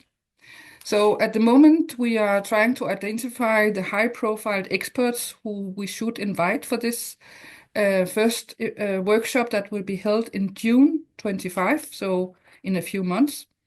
And we are right now working hard in creating webpage, LinkedIn group, discussing these experts, creating and arranging the first workshop. Sending invitations will hopefully be in only a very, very few days. Next slide, please. So with the first international workshop has been given a title. We will, for this, try to make a scientific assessment and identification of knowledge gaps in relation to the current NOVA classification. There might also in this project be small studies that can be done between the two workshops. As I said, we have the first workshop in June. We will invite 15 international experts in food and nutrition, and also a few national experts. Our own Cancer Association is working now also on ultra-processed foods. And then we have a project team from University of Copenhagen together with the BMJ and Professor David Ludwig, who is partly at the Danish Steno-Diabetes Center and Harvard University. And the outcome of the first international workshop should be a consensus paper, of course, but also an initiation of a review when identifying gaps. There might already be some research out there that can be useful, and we have to collect that and hopefully also start doing reviews. Also, possibly start doing grant applications for some of the research that we have identified, and then maybe also identifying experts that we haven't invited in the first place, but would be needed in order to clarify some of the issues that come up in the first place for the second workshop. And then the last slide, please. I would like to just shortly show you the University of Copenhagen team, which at the moment consists of 2 PhD fellows, one from Brazil and one from Germany, both working within the area of nutrition, but from different angles. And then my co-PI for the project is Professor Inge Tetens, who I've been working with at this department for many years. The project is funded by the Novo Nordisk Foundation, and we have the BMJ being partner in the project. So they're actually also paid partly by the Novo Nordisk Foundation. And the editor of the BMJ has promised to be moderator of the workshops, which I'm extremely grateful for. I think it will be a very hard work, but also they have promised to help us getting, or hopefully getting published, as of course with peer review. And then our last and external advisor here is Professor David Ludwig, who, as I said, is partly here in Copenhagen, partly at Harvard University. A very, very distinguished professor and great help in this project. That was all for now. I hope I can tell much more in a few more months. But also we are, as I said, creating this LinkedIn group where we will be as transparent as possible with all the work we're doing. I think it's important that we're sharing all the work. We unfortunately, we cannot invite the whole world, at least not as many as at these webinars, but we will try to be as transparent as possible so that we will share everything we're doing with everybody as soon as possible. So thank you again for letting me talk about this today. Thanks a lot, Susanne. It's a really hope message that you are giving us, both of you as well, of course, with Isabelle, that we have some public research team actually working to make sense of a possible classification scheme that would be more useful for consumers themselves. We have one question that has been asked several times in the Q&A. It's about actually the relevance of still addressing the problem of ultra processed foods, and because both of your presentations actually focus a lot on ultra processed ingredients. So you have quite several comments in the Q&A section asking about your take on the relevance of still working on the food level and not only focusing on the ingredient level, as well as, of course, the whole nutritional aspect of food processing, of course. But as you said, Isabelle, as well, as it's shown in this 2023 Connor study, this diagram that you showed, ultra-processed foods are mainly, almost exclusively designed with ultra-processed ingredients. So wouldn't it be more clever to actually focus on the degree of processing and classification at the ingredient level, and maybe drop this whole ultra-processed food classification / definition / even the terminology of ultra-processed foods? Maybe it's not the appropriate term. What do you think of this? Thank you for the question. I agree with this comment, because ultra-processed food, it's maybe something too large, and working on ingredient could be the right way to try to understand what really is an ultra-processed food. For example, for the methodology of the process score, we try to work and to detail all the process score of ingredient, and it's a way to identify the degree of processing of food product.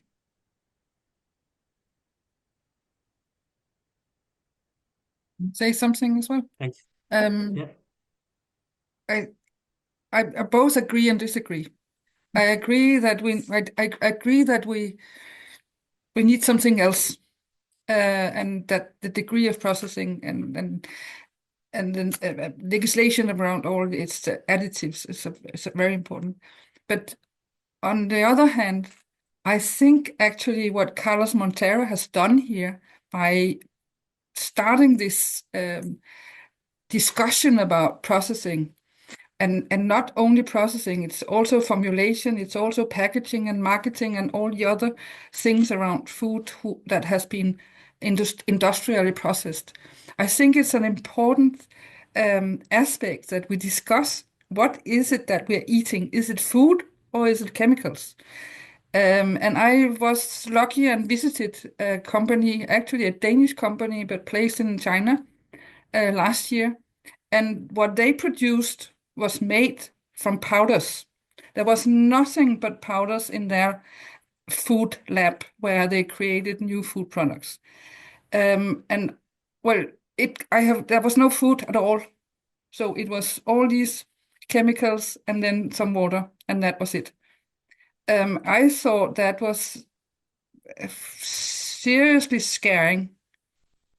If that was if that's our future.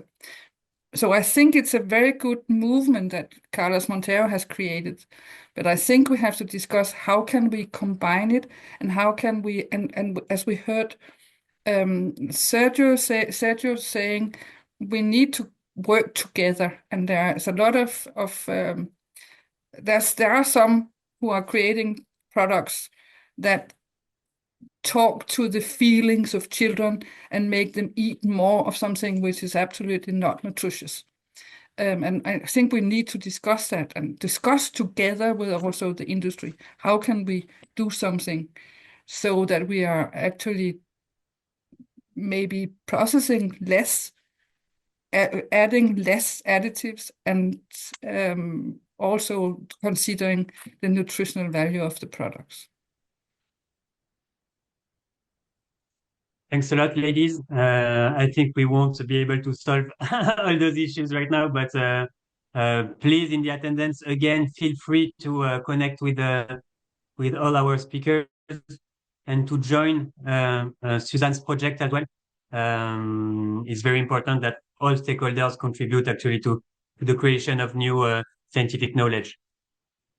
Okay, let's move on to the final and last part, which is more about underprivileged communities or specific communities and their relations to this whole topic of ultra-processed foods. Now I want you to have to drop your judging eyes. I see you in the comments in the Q&A section.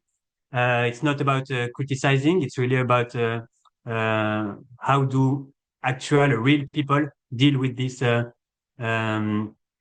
turmoil around these ultra-processed food things, about putting the charge, putting the culpability, putting the guilt on nutritional gatekeepers in communities, in neighborhoods as well.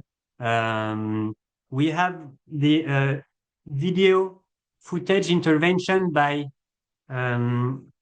Professor Adam Drewnowski that I'm going to show you right away. He's really sorry he can't attend this workshop. It's actually 3 in the morning in the US, so I hope he's sleeping. Let me share my screen.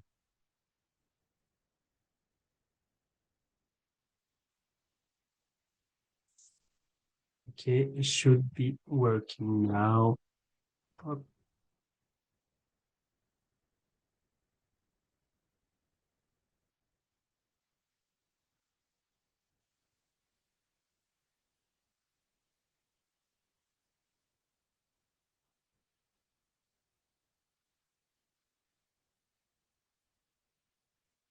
Hello, everyone. My name is Adam Drewnowski, and I'm professor of epidemiology at the University of Washington in Seattle. My very brief presentation today on ultra-processed foods will deal with 3 issues only: gender equality, money, and time.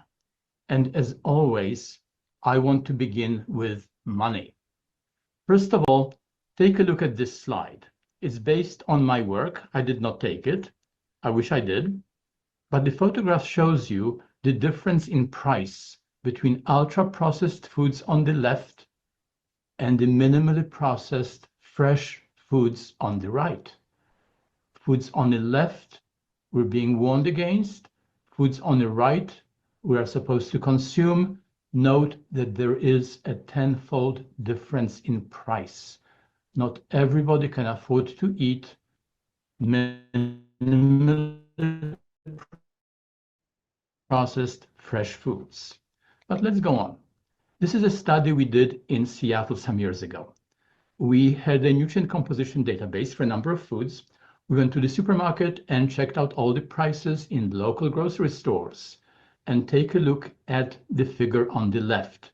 What you see here are prices per 100 calories in dollars.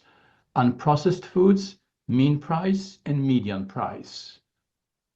Above $1 per 100 calories, meaning that a 2,000 per day calorie diet would cost you $20 per day.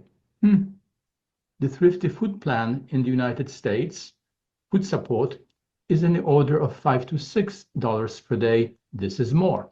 Processed foods are cheaper, ultra-processed foods are cheaper still, and culinary ingredients, basically fat, sugar, and salt, are cheaper yet.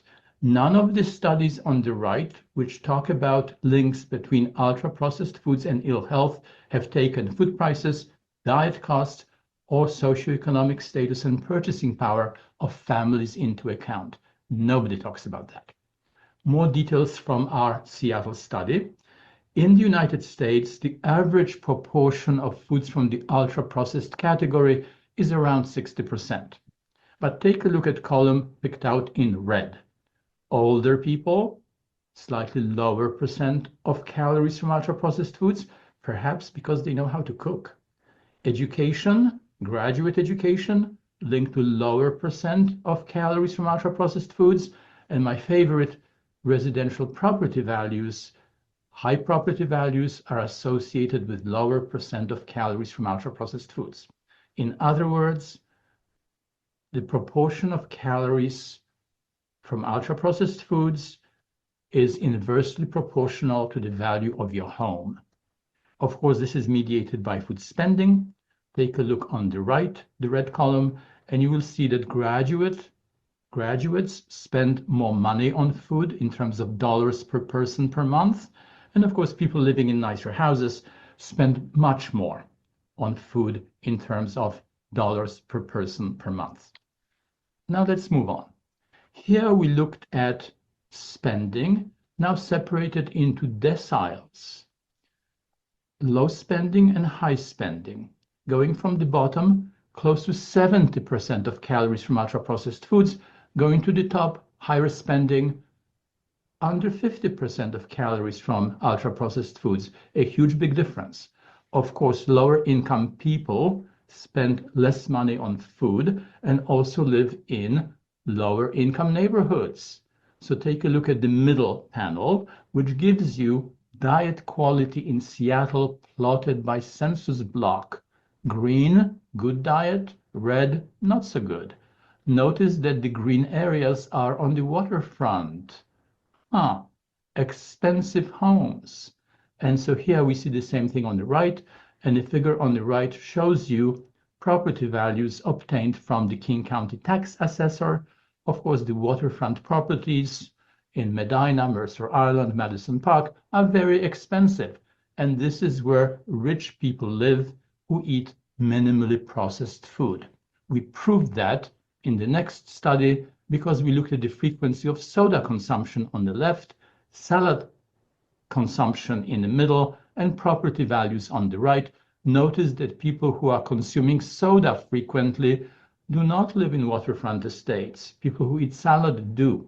So the consumption of minimally processed and ultra-processed foods is completely linked to food spending, purchasing power, and even where you live.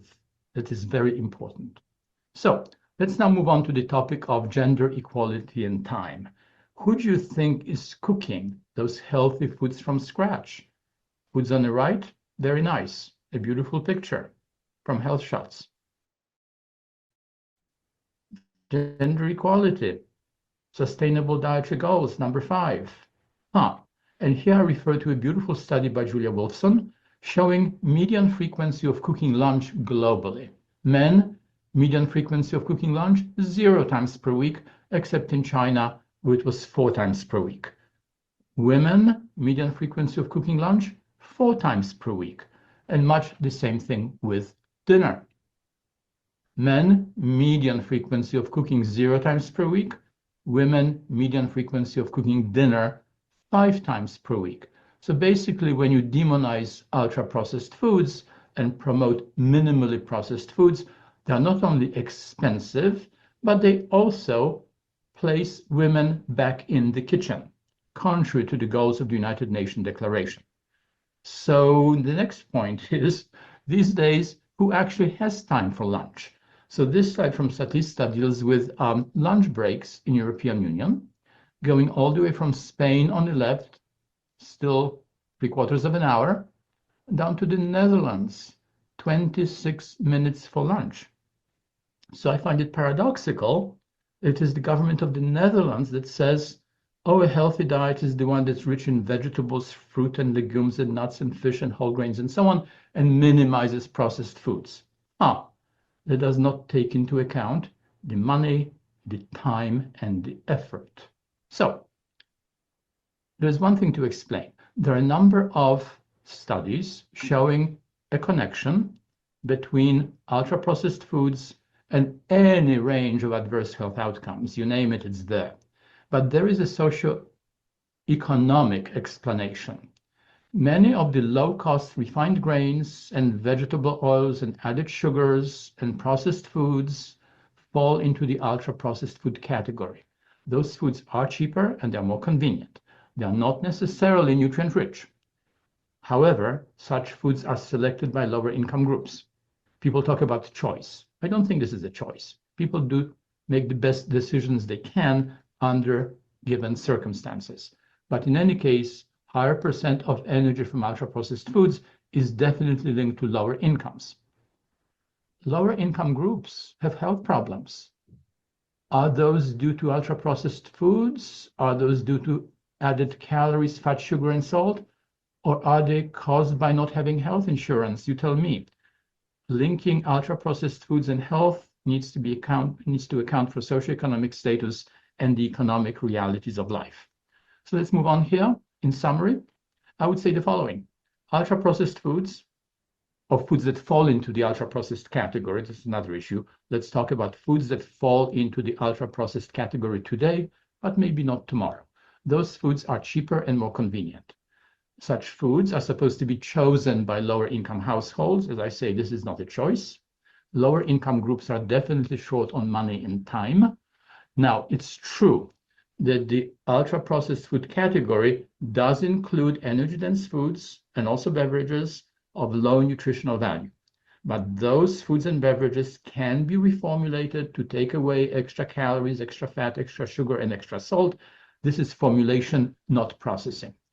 So the demonizing processed foods, frankly, it is elitist nonsense.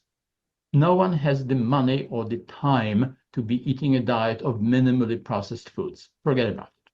There's one more thing, which is kind of amusing to me. All novel plant proteins fall automatically into the ultra-processed category. Think about it. So if you want a plant-forward diet, and many people do, you cannot be demonizing ultra-processed foods because, in fact, they're one and the same. So in summary, I find NOVA to be unnecessarily confusing. We have no need for it whatsoever. So I'm going to stop here. Thank you for your attention. Stop share and finish the presentation. Thank you so much.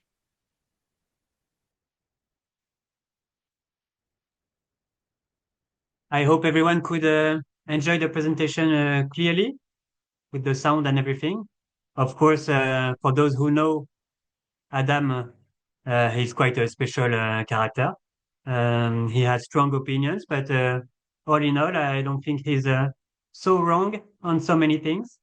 He's only stating facts, scientific facts.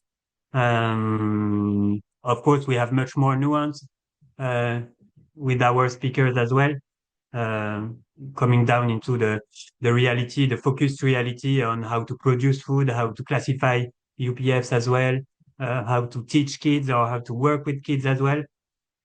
But in any case, I think it's interesting to have this US-based, of course, vision of food processing, which is not the one that is the most broadcasted in media.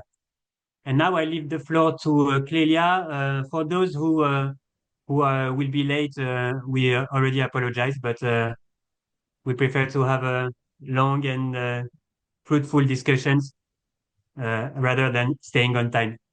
Clelia, the floor is yours. Okay, thank you. You see my screen? It's okay? Perfect. So thank you very much, and I will try to be short, like everybody is hungry. So I thank the EUFIC to invite me to this webinar on the difficult and complex topic of the ultra-processed food topics and how we addressed it with underprivileged families. So first, who I am and what I do. So I'm Clelia Bianchi. I'm a nutrition PhD and a registered dietitian in France. And I'm the founder and the current director of Alim'Mater. And Alim'Mater is a non-profit organization that acts for diet and health of each family, and also the underprivileged one, and it's very important for us, starting from pregnancy.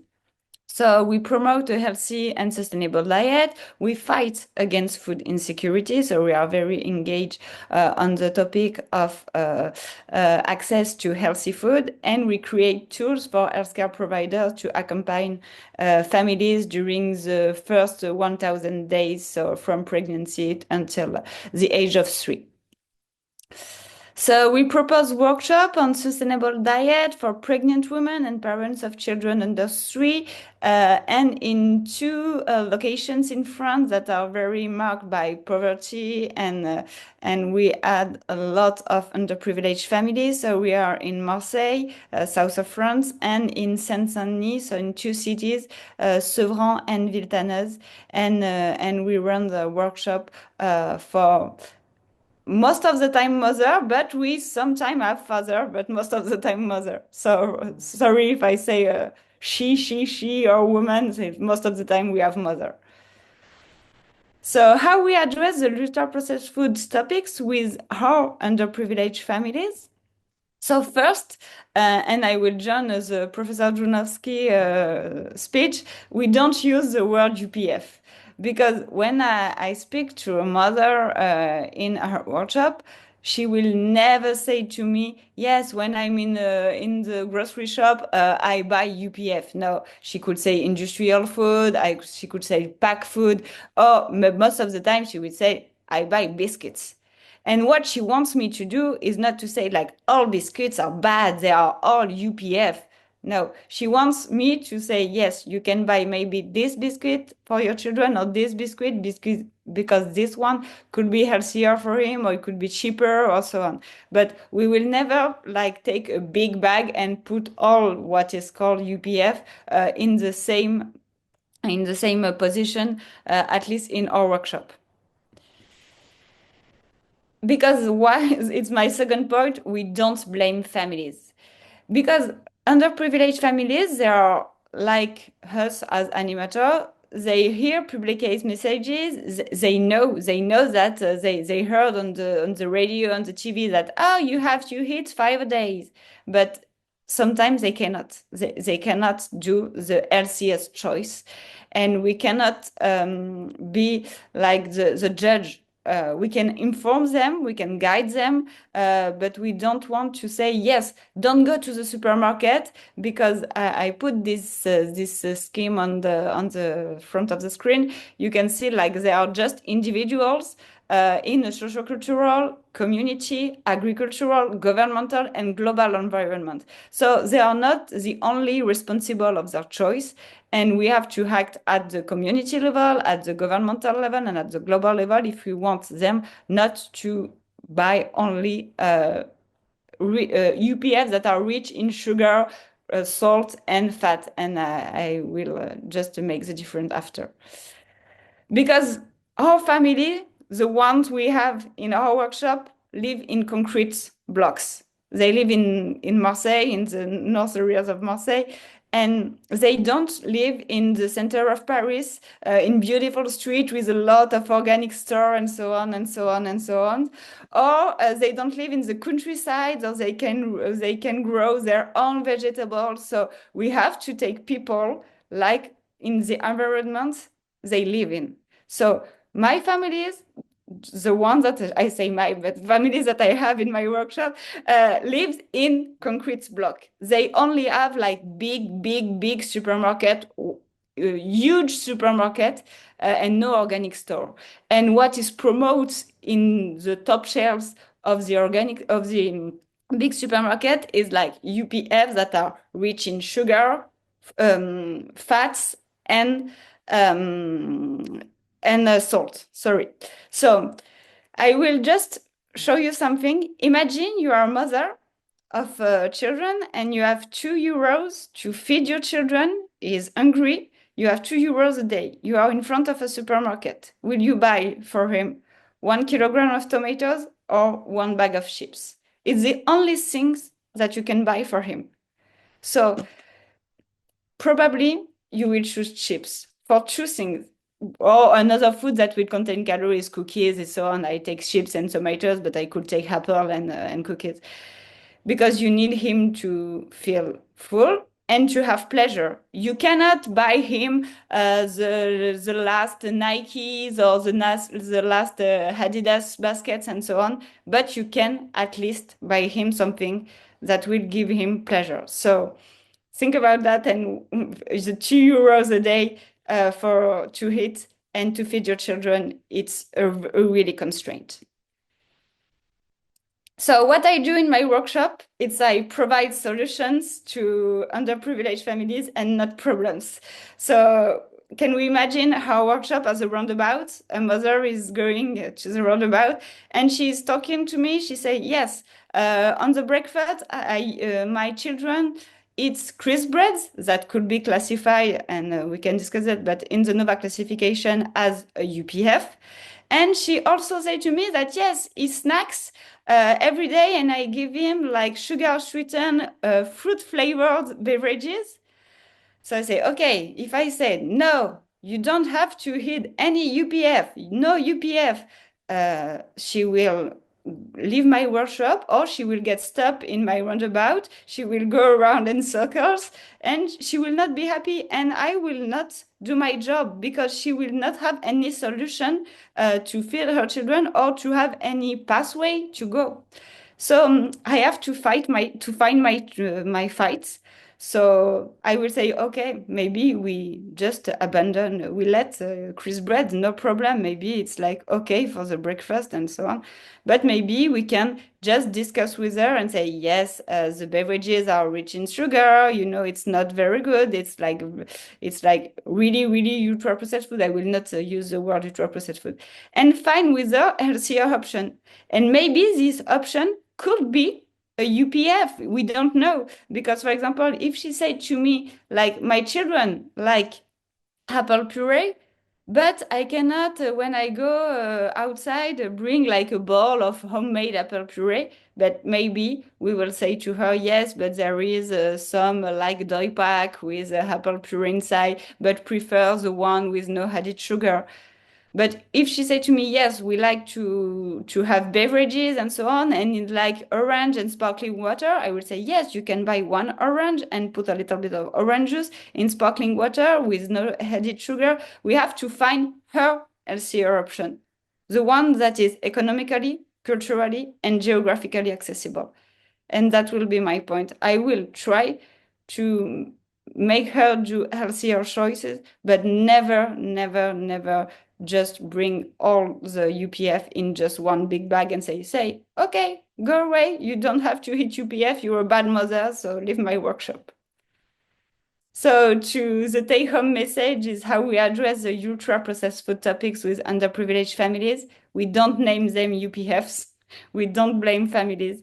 And we provide solution, not problem.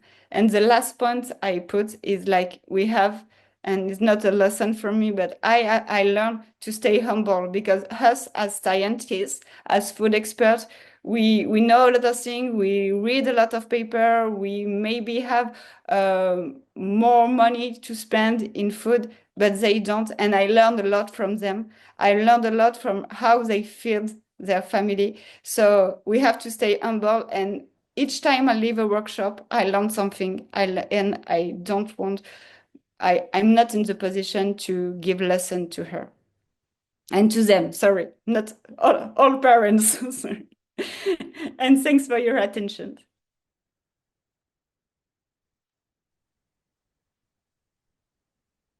Thanks so much, Clélia. It was really important for us to invite someone like you that gives us a bit of the feeling of the street somehow, of how it's actually going on in neighborhoods, in communities where you never discuss our scientific questions about the processing classification itself, about the redundancy of the NOVA classification with Nutri-Score, for example. Okay, this doesn't mean a thing for them. Huh? We've received questions before this webinar. We received questions, quite a few questions for you actually. One of them being but it's been as well asked there, but one of them is about mothers that come and see you and that are actually so they love to cook. They find the time to cook as well, even if they have like big families and not much time for themselves. But they feel that their children do not develop the taste for cooking, for learning how to be in the kitchen, even the girls, and they fear that it's going to be a problem for their later development, later health. What do you say about home cooking? I mean, what is your take about this? So in underprivileged families, most of the time they are cooking and they love cooking. The problem is what is available at when children leave schools. For example, the biggest problem, and for us, even I don't have to say that, but we have like 1 month old children that are eating candies because their big brother or big sister come back from school with candies. So you say, okay, yes, she likes it. So yes. And what the problem is like, we don't inform them. And the only available foods are chips. When they leave school, around the little shops, it's chips, Capri Sun, so fruit beverages, and candies. So once they have tasted that, it's very difficult to make them cook. The food is easier and it's cheaper, like what show Haddad, Drewnowski is it's the reality here. Most of the time it's cheaper and it's richer in calories and it's more palatable, even if their mother are really, really good cookers. We have an interesting question about your example of tomato versus chips or about apples versus cookies. I mean, from our point of view, which is a nutritional point of view, we are really wondering why it's not evident for mothers to actually buy like apples for the whole family instead of buying cookies, you know. But I think it has to deal with the pleasure that you give as well to your children, or how you reinforce the role of the mother or the father in the community. But I mean, it's a normal question. Wouldn't it be better for everyone, even the apple producers, if there were more apples in the basket of the consumers and less chips or less cookies? Yes, I think it will be the best thing, and I didn't say it, but in our workshop with underprivileged mother, we give her 13 euros vouchers to buy only fresh fruits and vegetables. We dealt with the huge supermarket, the only one that is in her area, because we want her to have an incentive to buy fruit and veg, because sometimes they cannot, or they don't have the possibility to do it. But I mean, it's also a marketing fight, that when you come to the supermarket, the first thing you see is never apples. I would have loved that a apple producer could advertise during the Olympics game or so on. I would have loved that. Only it's my dream comes true, but it's not. So they are also victims of marketing and so on, and of beautiful cartoons that are on the packaging and so on. So. Thanks a lot. It reminds us as well of the discussions we had with Barthelemy about how he's marketing his own minimally processed foods, and how marketing could be used to do the bad and the good, quotation marks. But it's, of course, it's still a problem. And marketing is as well a big post in the evaluation of the resource that you put, the actual cost of such foods for society itself, of course. So it goes way, way, way beyond the ingredient or the food level, of course, on this UPF topic. I think we are done there. So I want to thank you again, all of you speakers. Your diversity and your commitment really shows that it's a burning topic, but at least we have smart people trying to deal with this. So I think it leaves a message of hope for all our attendees. For all attendees that have registered, we will communicate the recording of this whole webinar, so you can follow. We will see with individually with speakers if they agree to share their presentations as well, in case we will do a package. And we will circulate as well somehow a satisfaction questionnaire for EUFIC and for us to be able to always improve in the next webinars. Thank you, everyone. Seriously, it was like really fun to organize this, and I think we learned a thing or two today about humbleness. Thank you, Clelia, for this as well. Good appetite for those who it's time to eat. Thank you, everyone. Thank you, the EUFIC team as well, for organizing this. It was a pleasure. And thanks to you, and the master chief of the webinar. Thank you. Thank you, Fred. Yes. You managed this as a pro. Thank you very much. Thanks a lot. Thanks a lot, everyone.